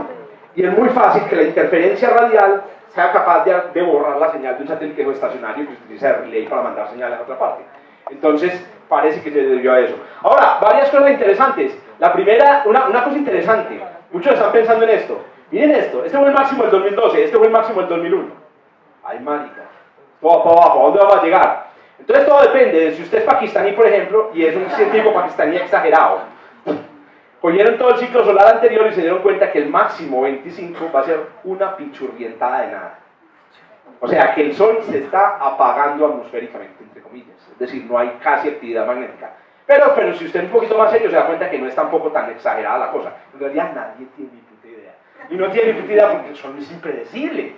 En este momento estamos buscando astrónomos justamente que entiendan el Sol para que podamos predecir esto. Todavía no podemos predecirlo, pero hay muchos estudios para predecir esto. Ahora, ¿qué es interesante sobre estos máximos? Cuando hay un máximo solar, se eleva la temperatura de la Tierra. Cuando hay un mínimo, baja. De mínimo, mínimo, mínimo. O sea, no hubo manchas solares durante 75 años. Y el resultado fue una disminución en el brillo del sol que produjo una pequeña glaciación en Europa. Se congelaban los ríos, incluso uno ve los cuadros de los flamencos, los pintores flamencos de la época, y muchos cuadros son cuadros caminando encima de los ríos en Holanda. Se congeló el Támesis, le llamó la pequeña glaciación, ¿correcto? Hubo otra, ¿cierto? Por allá entre 1790 y 1820, miren otra, entre 1880 y 1915. Bueno, no me preocupe, papito, que la glaciación que se viene supuestamente con estos mínimos va a estar realmente altica. O sea, algunos están pensando que este mínimos que estamos viendo podría producir otra vez frío y con eso compensar la irresponsabilidad humana. No, mijo, siga con el Homer, que eso viene el sol y se apaga. Eso están diciendo algunos irresponsables. Trump está aquí ahora esa idea, pero no, ustedes van y le explican a Trump con estos datos. Ah, no entiende tampoco. Bueno, entonces, lo que ustedes que son inteligentes van a por favor a entender que el mínimo que hay aquí no representa todavía nada tan grave como una disminución de temperatura, porque estamos hablando de 75 años. En cambio aquí estamos hablando de unos pocos meses. Para dar entrada al aeroespacial quería mostrarles este videito. Vamos a ver si funciona. Está en este momento en directo desde el asteroide de Bennu, casi, desde el Hayabusa. Vamos a mirar. Esta es una sonda, la sonda Hayabusa 2, que realizó una, digamos, estupenda maniobra en el mes de febrero, maravillosa, mírenlo, cuidado, porno para astrónomos. Pues puta, lo toca, golpea, narrador de fútbol, golpea, se levanta el polvo y se vuelve y se levanta la cosa. ¿Cómo les parece? No veo a nadie desmayado, no veo a nadie teniendo un aquello. Esto es fantástico. Miren la sombra de la nave de abajo. ¿Cuántas veces habíamos hecho eso? En realidad ya habíamos aterrizado cosas completas. Entonces, ¿cuál es la gracia de que hayan hecho esto? La gracia de que hayan hecho esto es varias. La primera, el tocado no fue cualquiera, es un tocado. La nave se aproxima y golpea el asteroide para levantar polvo. Inmediatamente por esta boca que hay aquí, se traga parte del polvo y lo mete dentro de la nave. ¿Correcto? Después va a volver a bajar y le va a volver a pegar al asteroide. Se vuelve, ahí está muy claramente en japonés, ¿correcto? Miren ahí la maniobra, y si vieron aquí el 5, ¿sí lo entienden? Bueno, entonces ¿qué sucede? Resulta que va a volver a pegarle un golpe, va a volver a tragar cosas, y la otra cosa, la segunda cosa especial es que después de que haya tragado piedras, las trae a la tierra, huevón, donde no hay piedras. Piedras, van a traer piedras a la tierra, o sea, es como que ya pueden llevar ¿qué? Leña para el monte. ¿Para qué puta van a traer piedra a la tierra? Que no llevan un par de piedras y adentro ya nada más para el manubrio. ¿Para qué van a traer piedras? Y entonces aquí entra la tercera. Y es que las piedras que están recogiendo no vienen nada más y nada menos que de esta piedrita en forma de rombo, correcto, de más o menos el tamaño, el doble del tamaño de la Torre Eiffel, y que tiene una característica fantástica. Y es que es una piedra, miren, en este caso, la verde es la curva de la piedra, es la órbita de la piedra. La azul es la órbita de la Tierra. Miren lo que pasa. Vamos a ver si la verde le pega a la Tierra. A ver, busquen que la verde le pega a la Tierra. No, ahí no estaba. Oye, la siguiente es la... No, ya sé, pues hijo de puta, ¿dónde está? A ver, ¿dónde está? Claro, van a pasar posiblemente cientos o miles de años y la verde no le va a pegar a la Tierra. ¡Ay, ay, no! No le pegó. Claro, si juegan como a un gato y al ratón. A un gato y al ratón, pero ¿qué pasa? Hay muchos asteroides así, y el problema es que uno de ellos le va a pegar a la Tierra.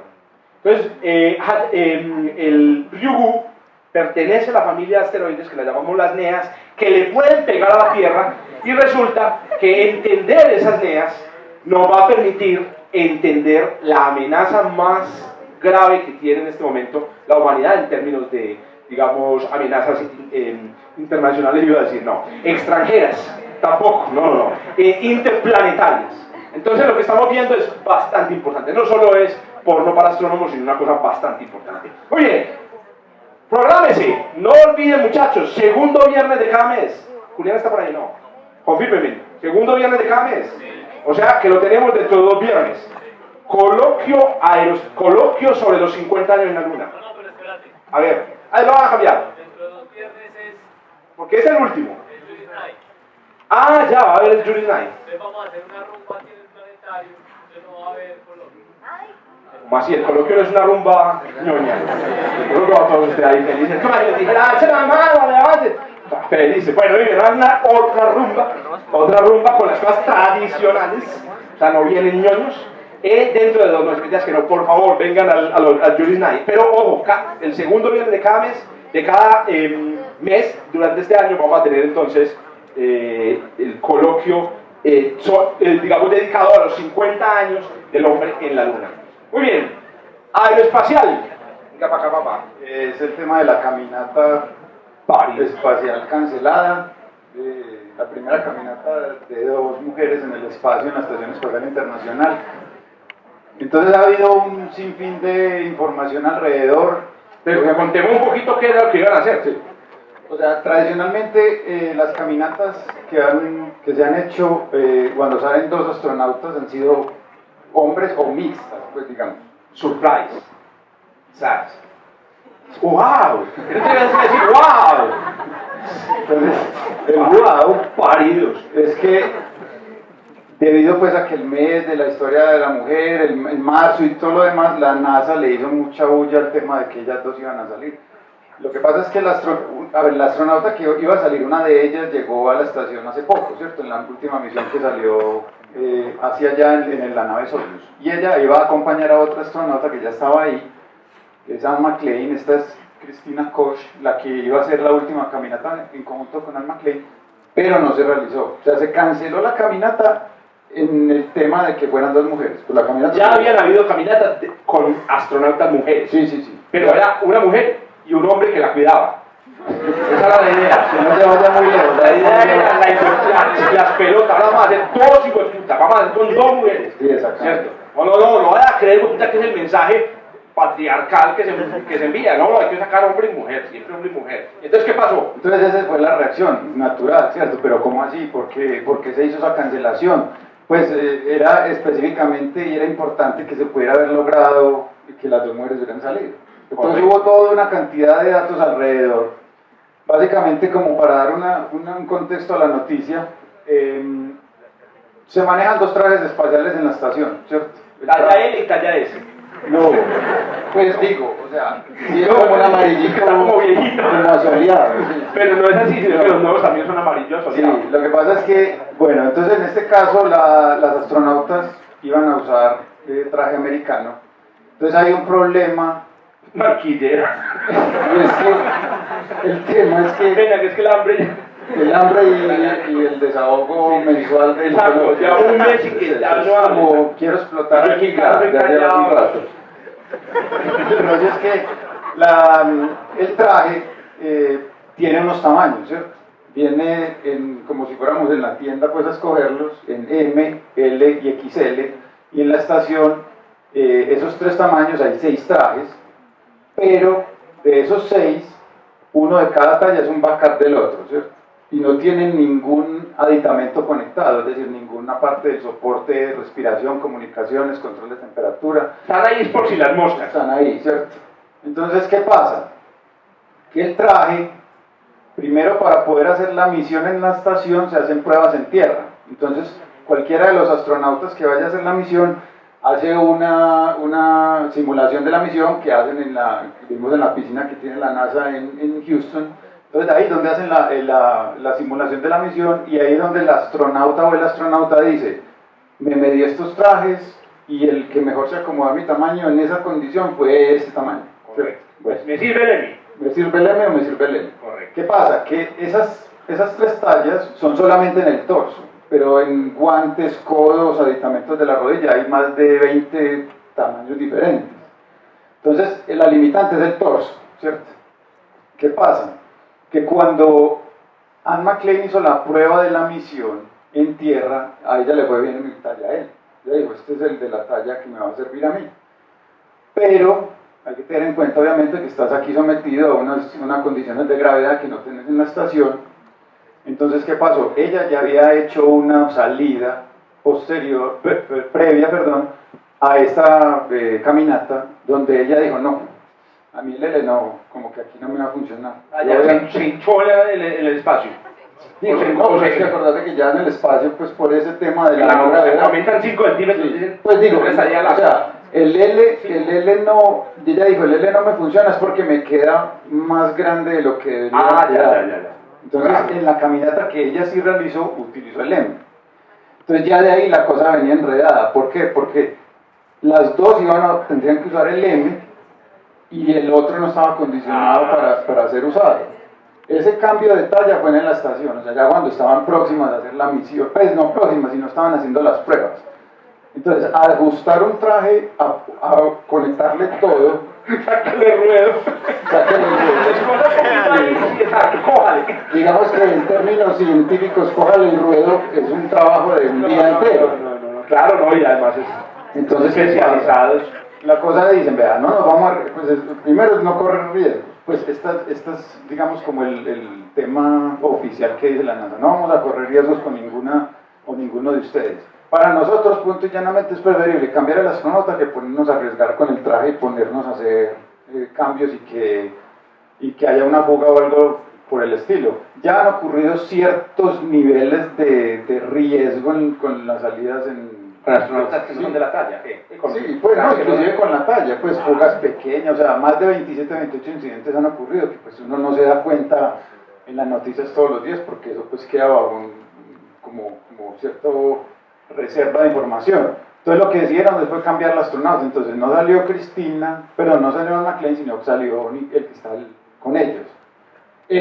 Digamos, si vamos a hablar así, eso va a pasar, la caminata de las dos tiene que pasar, porque hay muchas condiciones en las cuales, digamos, el entorno de los astronautas ha cambiado. Si hoy vemos en la última clase de astronautas, mitad son hombres y mujeres. Entonces ya la predisposición de que los trajes tengan que estar ajustados, la NASA tiene que hacer ese cambio. Además porque este tema parte de que el que está haciendo la caminata no está siendo escogido, o eso es pues, digamos, de dientes para afuera lo que dice, no está escogido por género, sino por capacidad técnica de la misión que va a ejecutar. Entonces, en este caso eran unos cambios de una batería y unas cosas de trabajo, digamos, como en la parte de potencia de la estación, que era posible hacer ese cambio. Y una última cosa al respecto es lo siguiente, como ¿se acuerdan que hubo un fallo en el cohete Soyuz hace un tiempo, en el cual el cohete no logró llegar a la estación? Entonces, esos dos astronautas que no alcanzaron a llegar dañaron todo el plan, digamos, entre comillas, de programación de la estación. Eso no es como que uno llega a la estación y dice, bueno, ¿qué hay para hacer? No, eso ya usted, hermano, llegó y ya desde mañana a primera hora tiene todo planificado. Entonces, como movieron ese tema y había gente ya represada y otra que estaba por venir, toda esa programación se descuadró. Entonces no pueden, según ellos, no pueden desfasar ninguno de esos programas ya establecidos. Entonces dijeron, no nos vamos a poner a cambiar pues ahora esto, la cagamos porque nos pusimos a decir que iban a salir y no se podía, eso no lo debieron haber hecho, eso fue realmente el problema. Correcto, compañeros, cuiden las comunicaciones.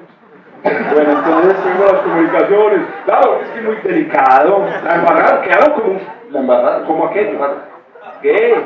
Entonces ese es el tema. Que no vayan a embarrarla con la caminata a Marte, que ya prometieron. Que la primera persona en caminar al Marte era una mujer. Que no vayan a salir. No, lo que pasa es que a la escalera le quedaron grandes. Como a mierda, marica. Y volvimos hasta Marte para ver por fin eso. Ya después de esta ya no lo pueden poner a decir eso. Esta mierda. Simplemente como información, la primera caminata espacial de una mujer fue hecha por una rusa, ¿cierto?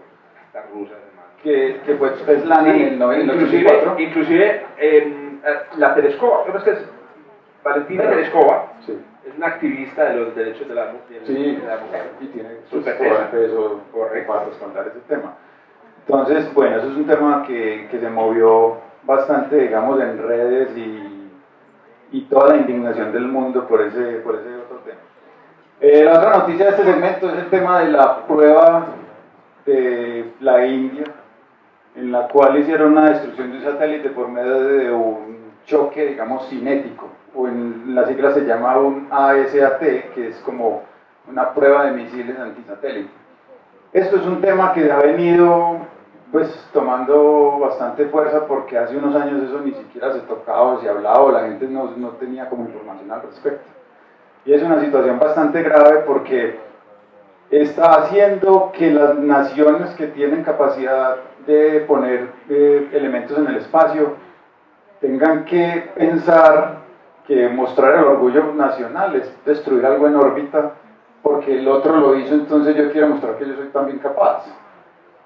Previo a esta prueba, ya Estados Unidos y Rusia habían hecho una y la China hizo una en el 2007. Y la India se ha venido, pues ha visto que esa, digamos como ese choque regional que realmente con China necesitaba hacer una muestra de fuerza. Ay, María. Entonces, como este tipo de pruebas no están reguladas, o sea, no hay el tratado de paz en el espacio dice que no se pueden poner armas en el espacio, pero no dice nada de lanzar algo desde tierra y colisionar con algo en el espacio y destruirlo. Entonces esto es un tema donde la gente está diciendo de todo, Estados Unidos dice esto se debe condenar, pero uno les dice, pero es que ustedes fueron de los primeros que hicieron esto también, entonces no se pueden poner a hablar como tan durito. Entonces, ¿qué les traigo? Les traigo dos simulaciones que se hicieron al respecto. Una es con el grupo de AGIE, que trabajan con un software que se llama STK. Hay un grupo de investigación que hace efectivamente este tipo de simulaciones demostrando qué fue, digamos, el evento que ocurrió. Entonces, vamos a ver qué coja. Aquí los punticos son basura.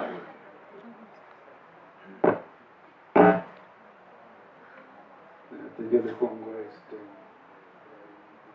a ver si funciona. Bueno, de todas maneras podemos ir hablando. ¿Qué pasa?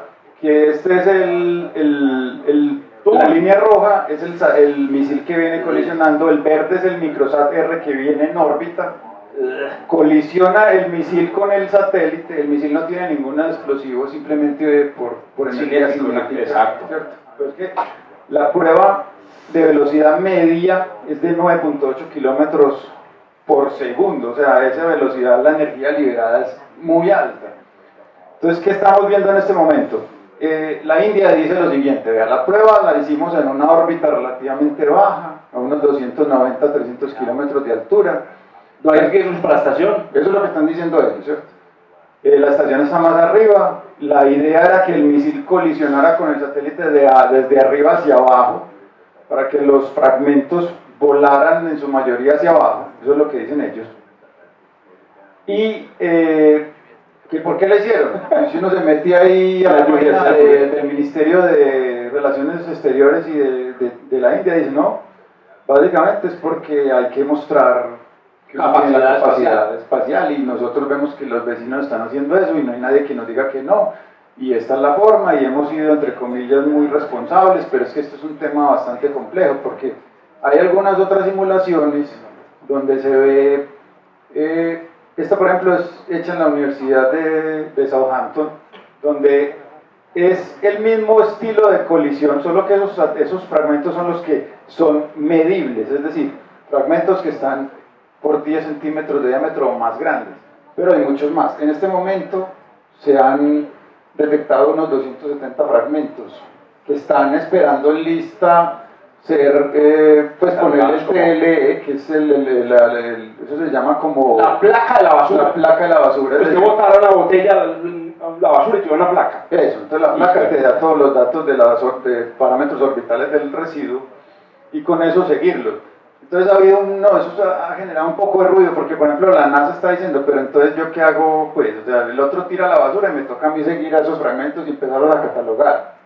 Sí, Pues, cagada. porque en la red Y no hay ningún policía internacional No. que diga, parido, no puede echar basura. Entonces las Naciones Unidas, a través de esa parte que tienen con el IADC, que es como el comité donde hacen el seguimiento de residuos espaciales, se van a reunir.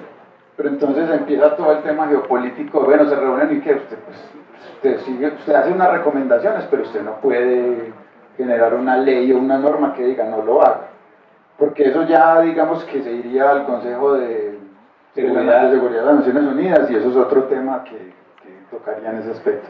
Entonces, por ejemplo, hay órbitas de esos fragmentos que superan, que suben demasiado, o sea, pueden subir en este momento a más de 600 kilómetros. Y amenazar la estación espacial, al Hubble. Exacto, entonces eso no es como tan fácil de decir, no, yo le pegué y no va a pasar nada. Y ahí en la página de ellos dicen, no, eso se cae por ahí en un mes, está por fuera.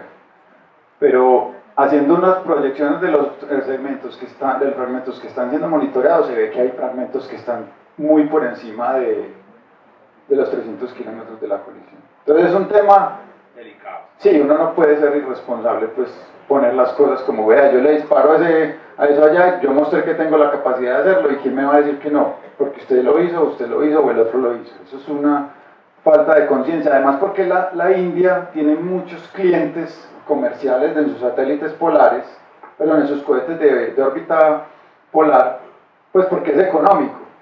Y ya ha habido como un ruido diciendo, vea, ¿sabe qué? Pues tratemos de no usar en todos esos misiles, cohetes para poner nuestros objetivos. Él le fue el tiro por la porque no nos interesa, pues nosotros queremos ser socialmente responsables, digamos, en eso. Entonces eso va a haber unas consecuencias interesantes. Es que le llama uno de los mamertos.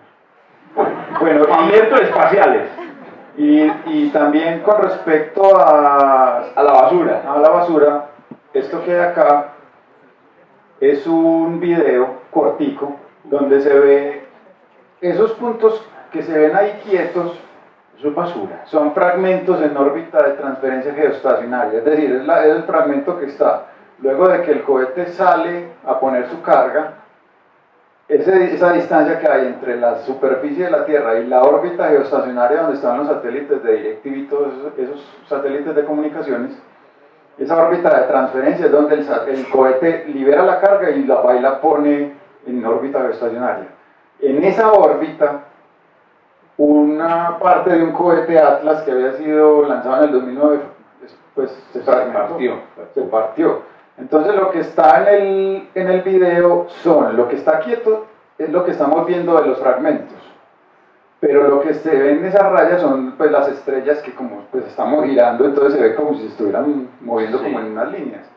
Pero lo que hay en esos fragmentos y lo que ha detectado pues una empresa que hay en el Reino Unido que se dedica como a ese seguimiento de observación del cielo a través de telescopios ópticos, ellos detectaron esos fragmentos y los están catalogando porque no se había visto pues este incidente. Entonces, ¿qué pasa? En futuras misiones, cuando se vayan a poner elementos en órbita geoestacionaria, hay que tener cuidado porque eso está suelto. Claro, es como cuando uno sale a pasear al perrito, tiene que llevar una bolsa de Eso. y recoger la caquita del perrito. Pero en este caso vos vas con la caquita del perro esquivando Y la caca queda en órbita. Belleza, pollo en órbita, marica. Porque es más o menos eso.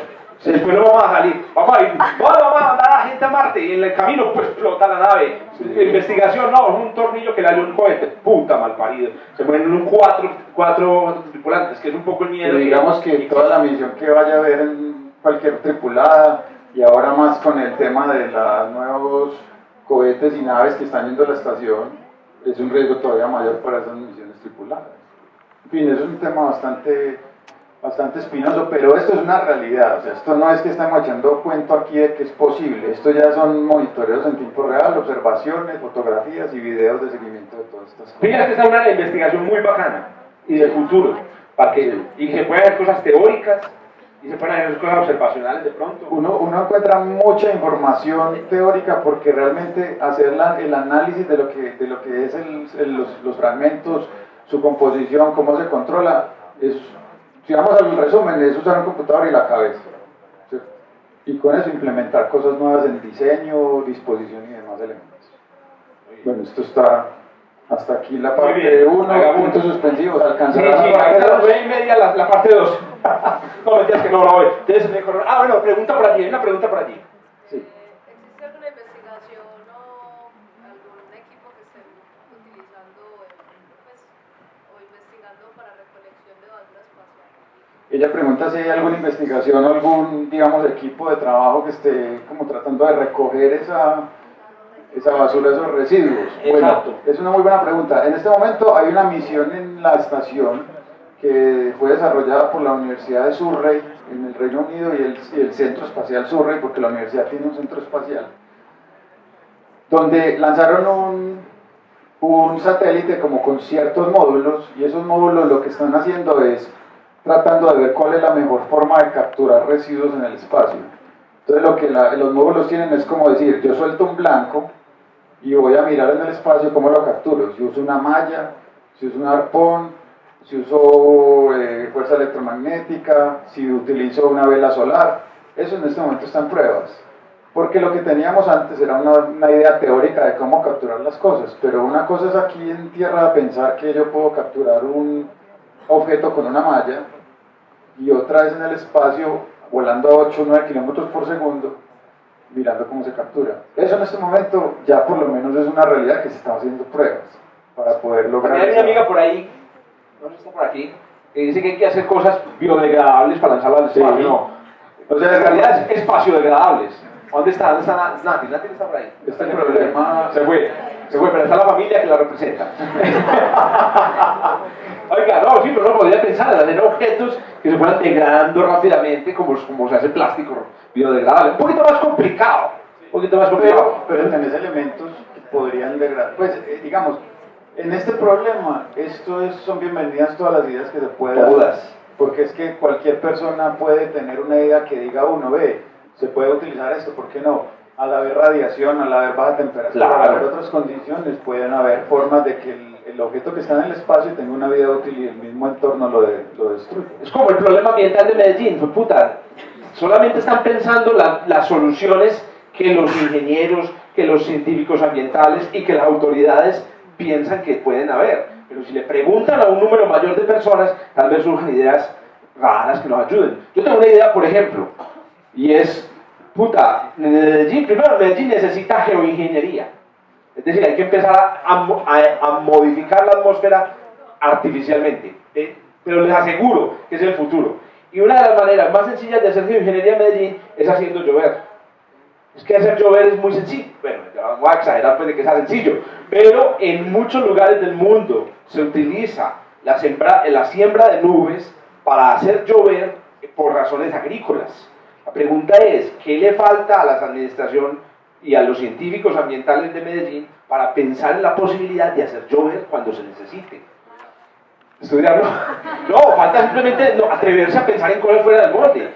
No es tan difícil, es simplemente sembrar nubes, los días en los que está todo taponado, una lluviecita puede bajar el 20% de las partículas. Hombre, hagamos llover. Ahora, eso sí, les va a tocar vivir en Ámsterdam, ¿cierto? Les toca vivir en Londres. ¿Para qué es la idea?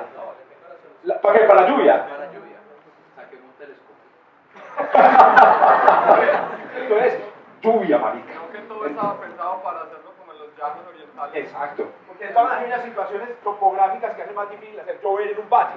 Exacto, o sea, el proyecto inicialmente está pensado para lugares donde no llueva, los llanos orientales, la Guajira, pero sería una solución muy eficaz para Medellín en estos casos. Y barata. Ah, que ya llegó Natalia, ya llegó la idea de las partes espaciales biodegradables. No, estabas contando de que era una de las ideas. Bueno, muy bien, nos faltan todavía 3 horas, mentiras que no. Vamos a pasar aquí por unas píldoras informativas rápidas, noticias ahí al vuelo para que veamos de noticias que se produjeron esta semana en astronomía. Empecemos con una rápidamente. Estamos viviendo un periodo maluquito de impactos en el sistema Tierra-Luna. Miren esta espectacularidad de video. Vamos a ver.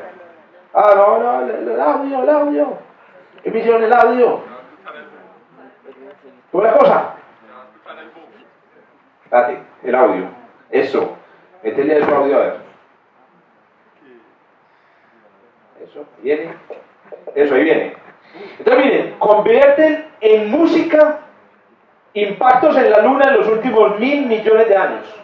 Entonces con la música ustedes pueden experimentar lo que los científicos planetarios han experimentado con números. Vamos a apagar eso.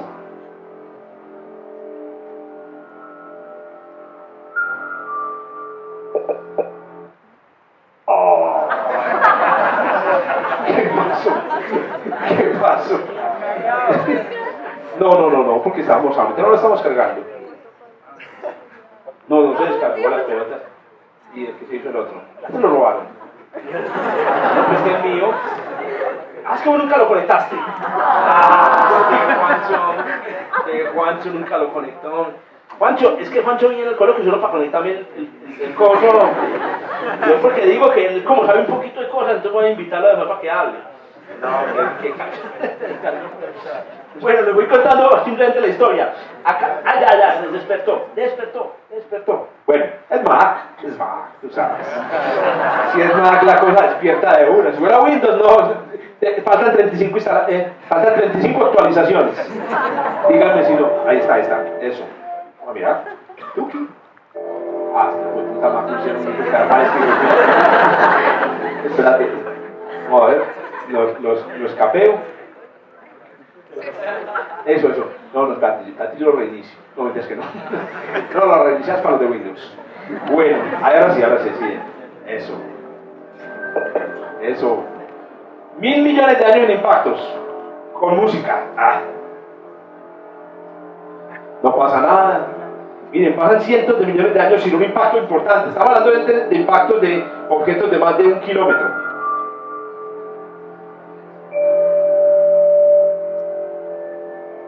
Miren que la frecuencia depende del tamaño. Los más agudos son chiquitos.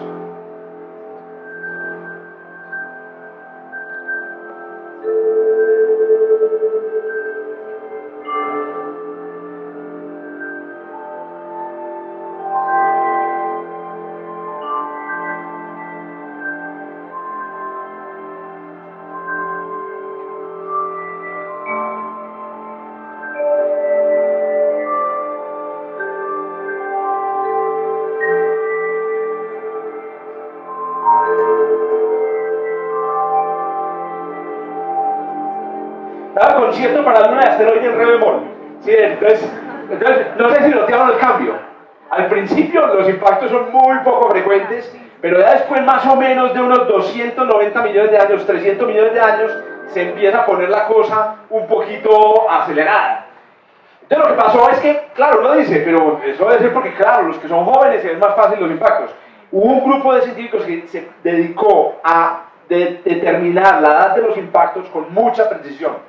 Yo ya he contado uno en la conferencia sobre el impacto en la Luna. Hay un método que es contando cuántos impactos hay dentro de un cráter o de una región. Ahora están utilizando un método más espectacular, utilizando el calor que emiten las rocas. Y la idea es que donde hay mucho polvo y pocas rocas, entonces emite menos calor, porque el polvo son partículas chiquitas que se han enfriado hace rato. En cambio, si hay rocas grandes, el calor del día se conserva y se emite más calor. Entonces, midiendo el calor en la superficie de la Luna, saben dónde hay rocas y dónde hay polvo. Y resulta que los lugares donde hay rocas son lugares más jóvenes que los que hay polvo. Entonces, con eso han determinado más o menos la época en la que empezó este bombardeo, muchachos, y la época es de más o menos hace 290 millones de años que empezó el bombardeo, puta. Vivimos una época maluca de bombardeo. Casualmente, los 290 millones de años corresponde al final del periodo pérmico, cuando vivían estos animales que, puta, qué miedo tan hijo puta, unos reptiles gigantes y no eran dinosaurios, comían lo que se atravesaba, ¿cierto? Pero estos animales, se sabe por el registro fósil, murieron y casi el 90% de la fauna y la flora mundial murió al final del periodo térmico, una cosa que se llama la Gran Muerte. Que fue un pequeño, corto periodo de tiempo en términos evolutivos, en donde desaparecieron casi todos los géneros, digamos, de la vida. Aquí están los estratos geológicos del Pérmico y del Triásico que le siguió. La Gran Muerte, digamos, una de las grandes extinciones que han habido. Hoy se sabe que hubo una gran incidencia, por no decir que fue la determinante, la emisión, digamos, o las grandes erupciones volcánicas, en realidad grandes, digamos, emisiones volcánicas de la corteza, pero es muy curioso que durante esa época empezara el bombardeo, empezara este aumento del bombardeo. Aquí está el gráfico que demuestra la cosa, entendible perfectamente este gráfico. Aquí se ve más o menos cuántos impactos, digamos, deberían estar ocurriendo, y aquí se ve el cambio en el número de impactos, digamos, en los 290 millones de años. En realidad lo que pasa aquí es que quedan, digamos, por encima, bueno, el conteo aquí es como al revés, por encima de lo que debería estar ocurriendo normalmente. Entonces el mensaje es el siguiente: en los últimos 290 millones de años han llovido más piedras en el sistema solar de las que deberían. Parece que los dinosaurios llevaron la peor parte. Y algunos dicen por ahí que los dinosaurios llevaron la peor parte porque no tenían programa espacial. ¿cierto? Es el dicho, eso es lo que dicen por ahí en la cosa. Estos hijos de putas nunca se pusieron a hacer una NASA, ¿cierto? Y entonces el resultado es que obviamente los llevó el hijo de puta. Bueno, en la segunda noticia rápida, para contarles en este rato, es un experimento numérico muy espectacular que hicieron para ver qué pasaba si usted hacía volar un asteroide. Yo creo que todos ustedes jugaron con papeletas cuando todavía se podía. La generación de la guayaba todavía gozó con las papeletas, claro, tengo una montón de amigos con dedos cortados, pero bueno, y muchos que murieron inclusive, pero a mí me tocó jugar con papeletas haciendo volar muñecos, o sea, yo le ponía la papeleta aquí entre los brazos al Batman, ¿verdad? Y después el Batman quedaba destrozado y yo lo recogía, hacía un levantamiento del cadáver y le hacía la... No, hace una belleza de juego. Bueno, hoy en día niños no se puede jugar con papeletas. Bueno, hágase de cuenta que usted tuviera una papeleta computacional, hijo de puta. A ver qué quiere volar, malparido. O sea, le voy a dejar volar lo que quiera, hijo de puta. Entonces hicieron una simulación donde hicieron volar un asteroide. Claro, la papeleta en este caso es muy especial. Ustedes imaginan que estaban en una papeleta para volar un asteroide, bueno. Claro, entonces todos ustedes me imagino que vieron Armageddon. Abren un hueco y meten una bomba nuclear. No, en este caso la papeleta es otro asteroide. Coge un asteroide grande, en este caso un asteroide, creo que es un asteroide más o menos de 8 kilómetros, y le disparan otro asteroide por ahí de 200 metros. Y eso realmente se puede hacer, un poco de tecnología, usted puede desviar un asteroide pequeño y dirigírselo a un asteroide grande. ¿Qué descubrieron? Esto se llama, a ver, ¿qué película se ve una cosa así? Está el malo, lo matan y después el malo revive. ¿Cómo se llama? Puede ser una película así, todas, ¿cierto? No, es que no. A ver, la momia, matan al malo y el malo después de revive en un escorpión, o no me la vi. Bueno, lo que sea. Entonces, ¿qué sucede? Miren lo que pasa aquí. Vuelan el hijo de puta asteroide, pero resulta que la gravedad del asteroide que queda vuelve y recoge las partículas. Usted imagina, entonces mandan a Bruce Willis a volar en el cometa y todos desde la Tierra lo ven volar. ¡Puta! ¡Ay, eso voló! ¡Ay, marica, ya vamos otra vez! Y viene para la Tierra. La conclusión es, no vuelen asteroides. No lo vuelen porque se vuelven armados. Esos hijos de putas no los mata nadie, es como una salamandra. Es como un gecko. Usted le corta un pedacito y le vuelve a crecer. No hay, muchachos. Yo, Jorge Zuluaga, soy de la opinión que estamos en la inopia, hijo de puta. Rece. Yo soy como católico al ver este tipo de cosas. Obviamente yo era católico hasta los 8 años, después obviamente me liberé de eso. Y ahora pues ya me sé que me vuelvo católico. Ahora, hay una pequeña posibilidad. Es la única posibilidad, parece, que nos queda. Y es esta. Y esta es una misión real, se llama DART, ¿cierto? Es como dardo en inglés. La única posibilidad es saber que el asteroide nos va a pegar en por ahí 15 años. En 15 años nos va a pegar. Irse hasta el asteroide y dispararle una masa, un dardo. Una masa muy grande. ¡Bum! El dardo golpea al asteroide. ¡Ay, qué marica! ¿Qué hiciste? La rasqué. ¿Cierto? Y resulta que no, porque es que el asteroide no sabe de mecánica celeste. Este es un experimento que van a hacer.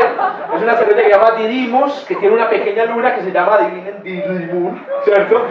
El asteroide Didymos tiene una pequeña luna Didymoon, y la idea es dispararle al asteroide Didymoon, a la luna, la chiquita, hay que pegarle a los chiquitos, le pegan al chiquito, y lo que pasa es que al pegarle al chiquito, la luna cambia de velocidad, pongan atención a este número, en 0.5 milímetros por segundo. La luna va a 3 kilómetros por segundo, que son 3 millones de milímetros por segundo. Y usted le da un golpecito y le cambian 0.5 milímetros por segundo.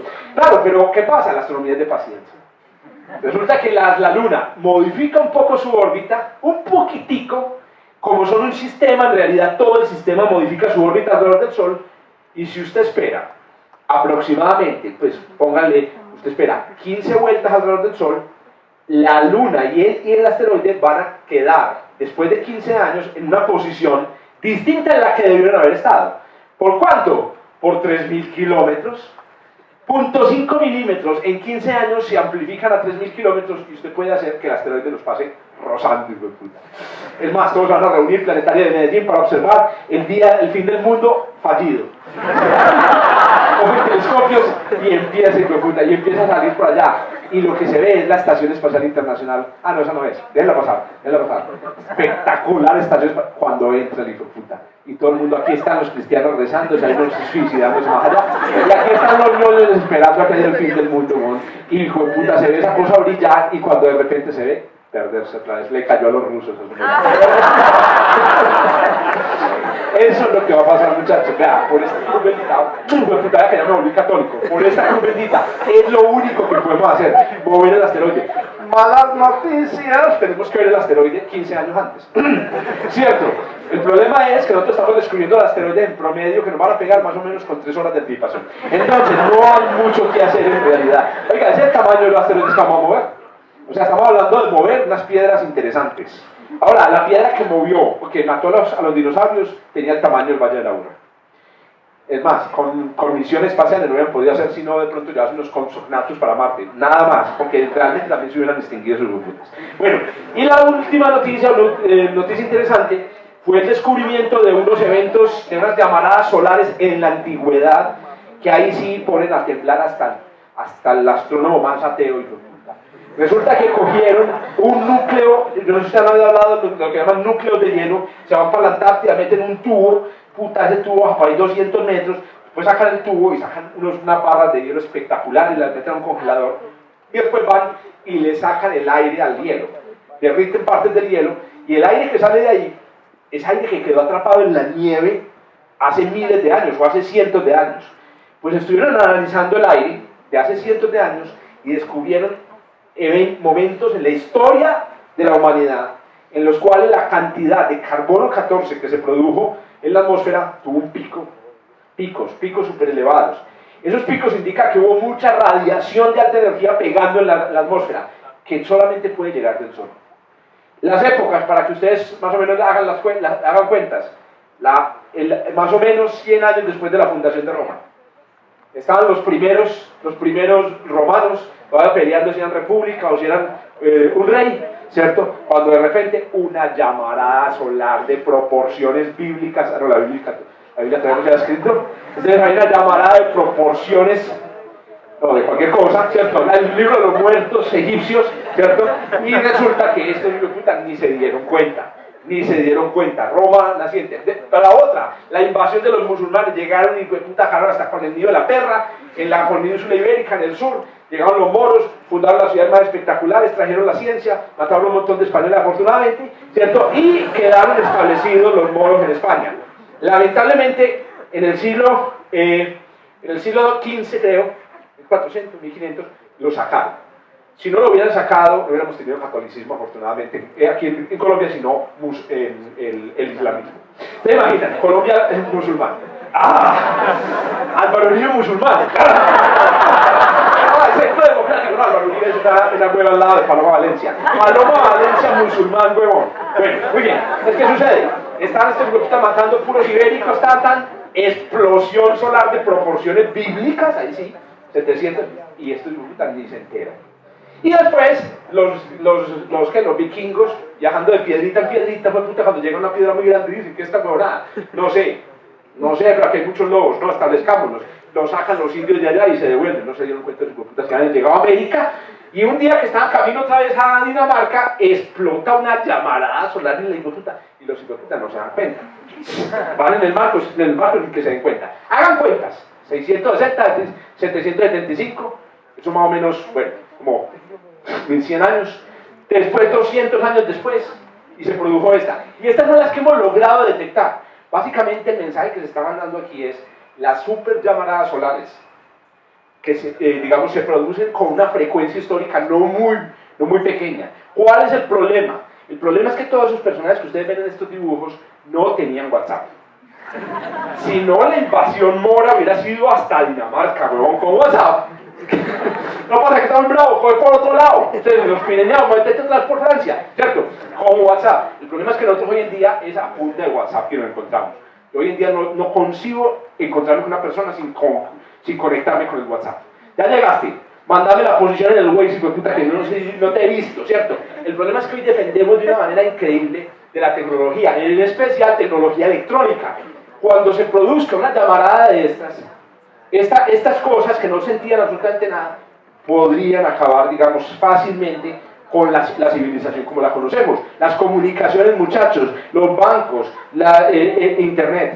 Entonces, es un llamado de atención que nos mandan el hielo a todos los habitantes modernos de la Tierra, de que estas cosas están pasando. No es un chiste. Realmente no le teman a los impactos de asteroides. teman a las super llamaradas y a los musulmanes. Bueno, muy bien. Vamos entonces. Terminamos aquí con aeroespacial, que sí vamos a terminar. Antes de las 10:30. No, mentiras que no, realmente boté la mitad del coloquio. Hágale. Pues a ver, le quedaron aquí como 700 diapositivas. No, pero esta la reciclo para el próximo.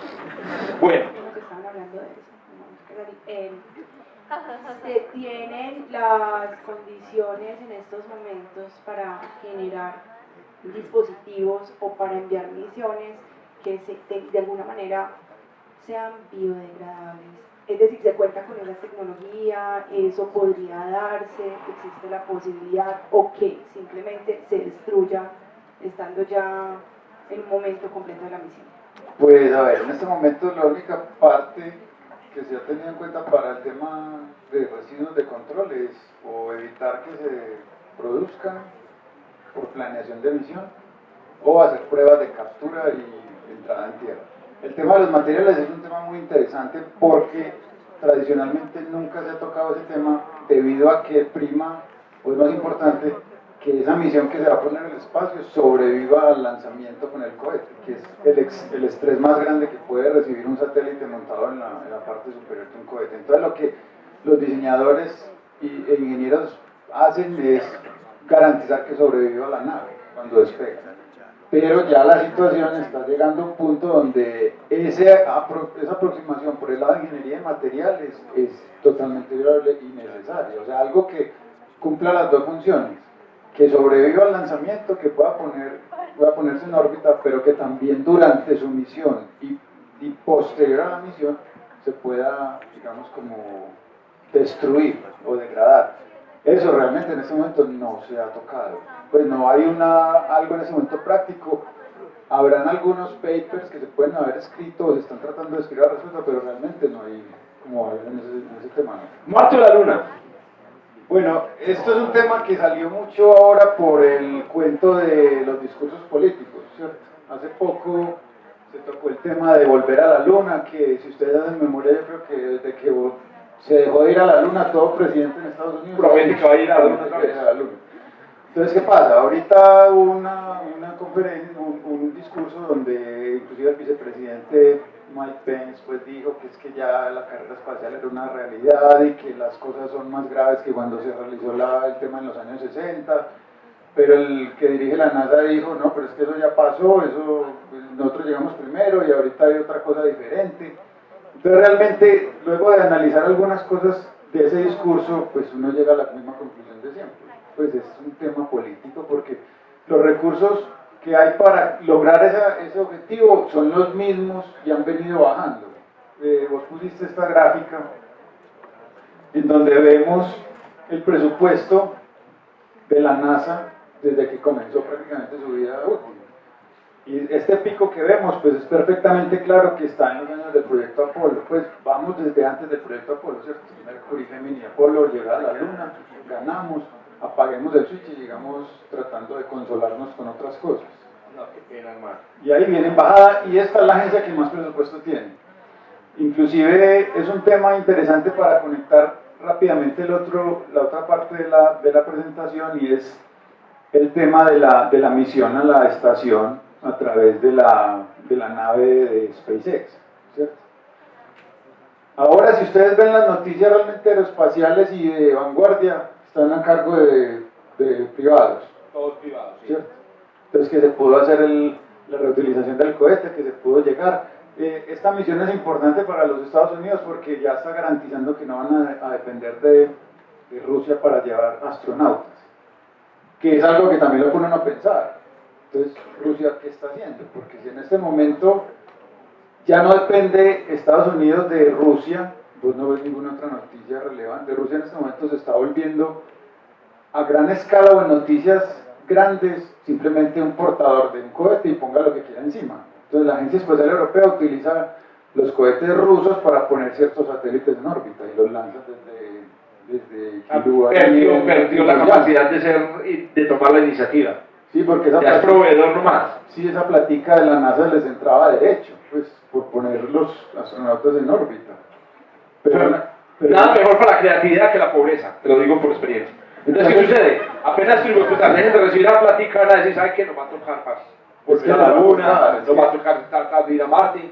Es que si uno hace memoria, pues uno, vos lo tocaste alguna vez, o sea, uno no encuentra una cosa que diga, esta misión es completamente revolucionaria, sabiendo que alcanzaron a ser los pioneros de toda la carrera espacial. Claro, los rusos. Pues eso es increíble.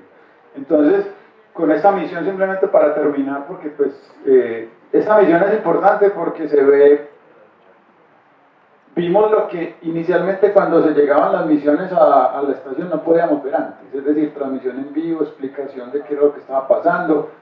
En el momento de la misión Rusia, pues al ser parte o dueña en parte de la estación espacial, tenía su recelo por unas cuestiones técnicas que decían ellos, si será capaz esa nave autónoma de llegar a la estación y no colisionar ni nada, pero se vio pues en el procedimiento que la nave llegó. ¿Qué procedimiento estás hablando? Es cuando la nave llega a la estación y se acopla a la estación. ¿Pero qué es esta nave que estamos viendo ahí? Esta es la nave de SpaceX, que es el Crew Dragon, que fue la que llegó hace poco a la estación.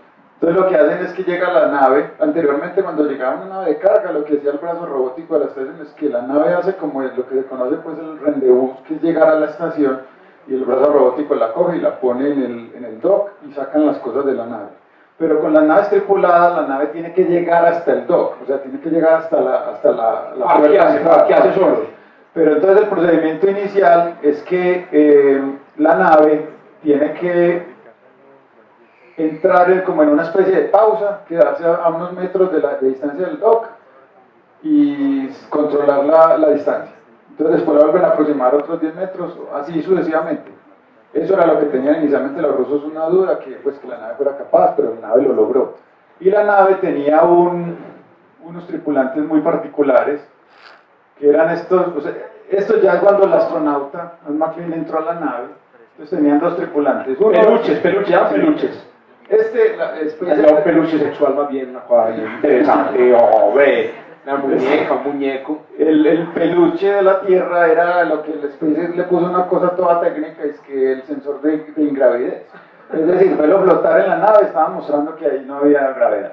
Me gusta. Y el muñeco de la izquierda le pusieron el nombre de Ripley en honor pues como a la protagonista de la serie de Aliens. Y ese es un dummy como el que entró en el carro famoso de Tesla El que está allá. El que está al otro lado. ¿Y qué cohete mandaron esto? Esto lo mandaron en un Falcon. ¿En cuál? Un Falcon 9 normal. Sí, en la última generación del Falcon 9, bloque 5. Llegó a la... cerca de la estación. A la estación, hizo las pruebas, se parqueó y luego de que se parqueó, ya se quedó unos días, o sea, se quedó 2 días allá en el dock, hicieron las pruebas de oxígeno, de que la atmósfera entrara bien, pues de la estación. Uno veía en el video que los astronautas se ponían primero una máscara para entrar, pues para evitar pues como ese cambio de presión, y luego ya la nave reingresó a tierra, que era una de las partes más críticas de la llegada, y esta fue la parte de la llegada. Entonces lo bueno de los videos es que se veía la nave entrando en la atmósfera, y una vez que entraba en la atmósfera ya se vio la nave en el momento en que empezaban a abrir los paracaídas, se abrían los 4 paracaídas de la nave, caían en el océano, porque es la diferencia con la nave rusa Soyuz. La nave rusa Soyuz llega a las estepas de Kazajstán, y ahí van los carros y los helicópteros y los toman. Todas las naves de la NASA que vienen de la estación al océano, pues todas las que hemos visto del Apolo, Mercury y Gemini, todos llegaban al océano, y ahí se recupera la nave. Vamos a ponerlo un poquito más adelante cuando ya... Entonces acá la nave entra en contacto con... ¿Sobrevivió el peluche? No, es que imagínate que el peluche se quedó en la estación. Lo dejó, puta, ¿para qué la prueba, marica? Pero bajaron al muñeco, ¿no? No, el muñeco está ahí. Eso sí. Pero el peluche no lo dejaron, no, yo me quiero quedar con el peluche, y se quedaron allá. Y si uno mira las fotos de las redes sociales de la NASA, el peluche le ponen las gafas, cuando están haciendo pruebas de laboratorio, le ponen las gafas de pruebas de laboratorio. Inmaduros, sí, güey. Le ponen todo. Vení, pero aquí alguien tenía medido para el impacto, para medir qué fuerza tenía el impacto. Sí, pues Aquí eso es lo que están sacando la información, digamos, a relucir. En ese momento, el muñeco tenía todos los sensores para ver cómo llegaba, por decir algo. Pero pues esto es la prueba de llegada, porque cuando lleguen los astronautas pues va a ser el estilo parecido a como llegaban cuando el Apolo, que van por ellos y los montan en un helicóptero y los sacan. Porque esto lo que hicieron fue, llegó la nave y fue una lancha por la nave, y eso se demoró como 2 días mientras llegaba, la analizaban, le tomaban fotografías, la recogían, y una vez que la recogían, queda en este video corto donde se ve el daño visual pues del reingreso, ¿cierto? Todo eso es quemado. Qué celebración por nada, huevón, porque es que, puta, después de haber ido hasta la luna, Imagínate. entonces subimos una cápsula hasta la estación y no. El hecho es que sí es un tema ambiguo porque es primera vez que vemos todo el proceso. Eso sí, eso nunca lo habíamos visto. Entonces eso es atractivo pues como para que la gente se dé cuenta cómo es eso, pues explicando eso pasa así, esto pasa así, pero son pues pasitos que ya Después de haber dado el más grande. Eso de la luna y Marte, eso es en este momento eso es un saludo a la bandera realmente. Pues no hay presupuesto para hacerlo. Es pura política de hacer siempre el mismo discurso cada 4 años, independiente del partido político en Estados Unidos, siempre dicen lo mismo. Eso es. Bueno, vamos a una encuesta. Hacen la mano los que digan que deberíamos ir a la luna. Realmente digo que antes de que la hacen, la opción es Marte. Hacen la mano los que dicen que deberíamos ir a la luna, pues, puta. Ellos dicen que en 2022 o en 2020. Que El 2024. La luna es 2024. 24 y eso. A la luna en 2024. ¿Eh? Ya les diste, ya está. No, si es que la otra opción, a Marte en 2030. Exacto. Y que no me pongan a chimbear con la luna, ¿sí o qué? O sea, no, la luna no da huevo, ya, que vayan los pobres los indios. Bueno, entonces, ¿qué no, sí, es que la verdad es que los indios ya pueden ir. O sea, digo la India. Sí, La India que se monte en esa huevonada y que vaya a la luna y que lleve pues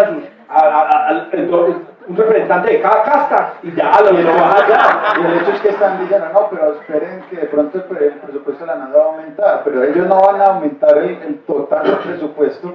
Lo que van a hacer ruido es decirle, por ejemplo, ya salió una noticia, a los satélites, la parte satelital de NOAA, que es la agencia ambiental, ya les van a cortar el 20% del presupuesto. Entonces, lo que es exploración interplanetaria, bueno, listo, metámosle la plata, pero entonces lo que es observación terrestre y lo que es monitoreo de satélites se va a cortar, entonces. No, bueno, vamos a ver otra encuesta final, la encuesta final. Pero tienen que revisar su corazón, mirar su corazón, concentrarse y decirme, hacen una convocatoria y dicen, ya la han hecho. Ahora, quiero verla aquí. Hacen una convocatoria y dicen, estamos buscando habitantes de Medellín que quieran ir a Marte, pero no los traemos. Hacen la mano y que se anotaría. A ver, vamos a ver. No los traen, no los vuelven a traer. Alejo, ¿qué has hecho? Estás destruyendo la familia. A Marte, pero sin volver. Mira, aquí veo unos millennials, eso, no hay caso, eso, engaño, pero a los hombres casados, las mujeres casadas, ¿qué les pasa, malparidos? ¿Cierto? Alejo, eso, dale coscorrón en línea, se lo merece. Bueno, oigan, los queremos mucho, son las 9:40, perdón, no, para mí pasan como 3 horas. Son las 8:47, de exagerados, han pasado apenas 2 horas. Ustedes 2 horas que ven, 3 capítulos de su serie favorita, como mierda. Les han pasado apenas 2 horitas cada mes. Nos vemos el próximo abril, yo no sé qué, después de Semana Santa, ¿cierto? Para que tengamos otro coloquio recargado. Los queremos mucho, nunca cambien.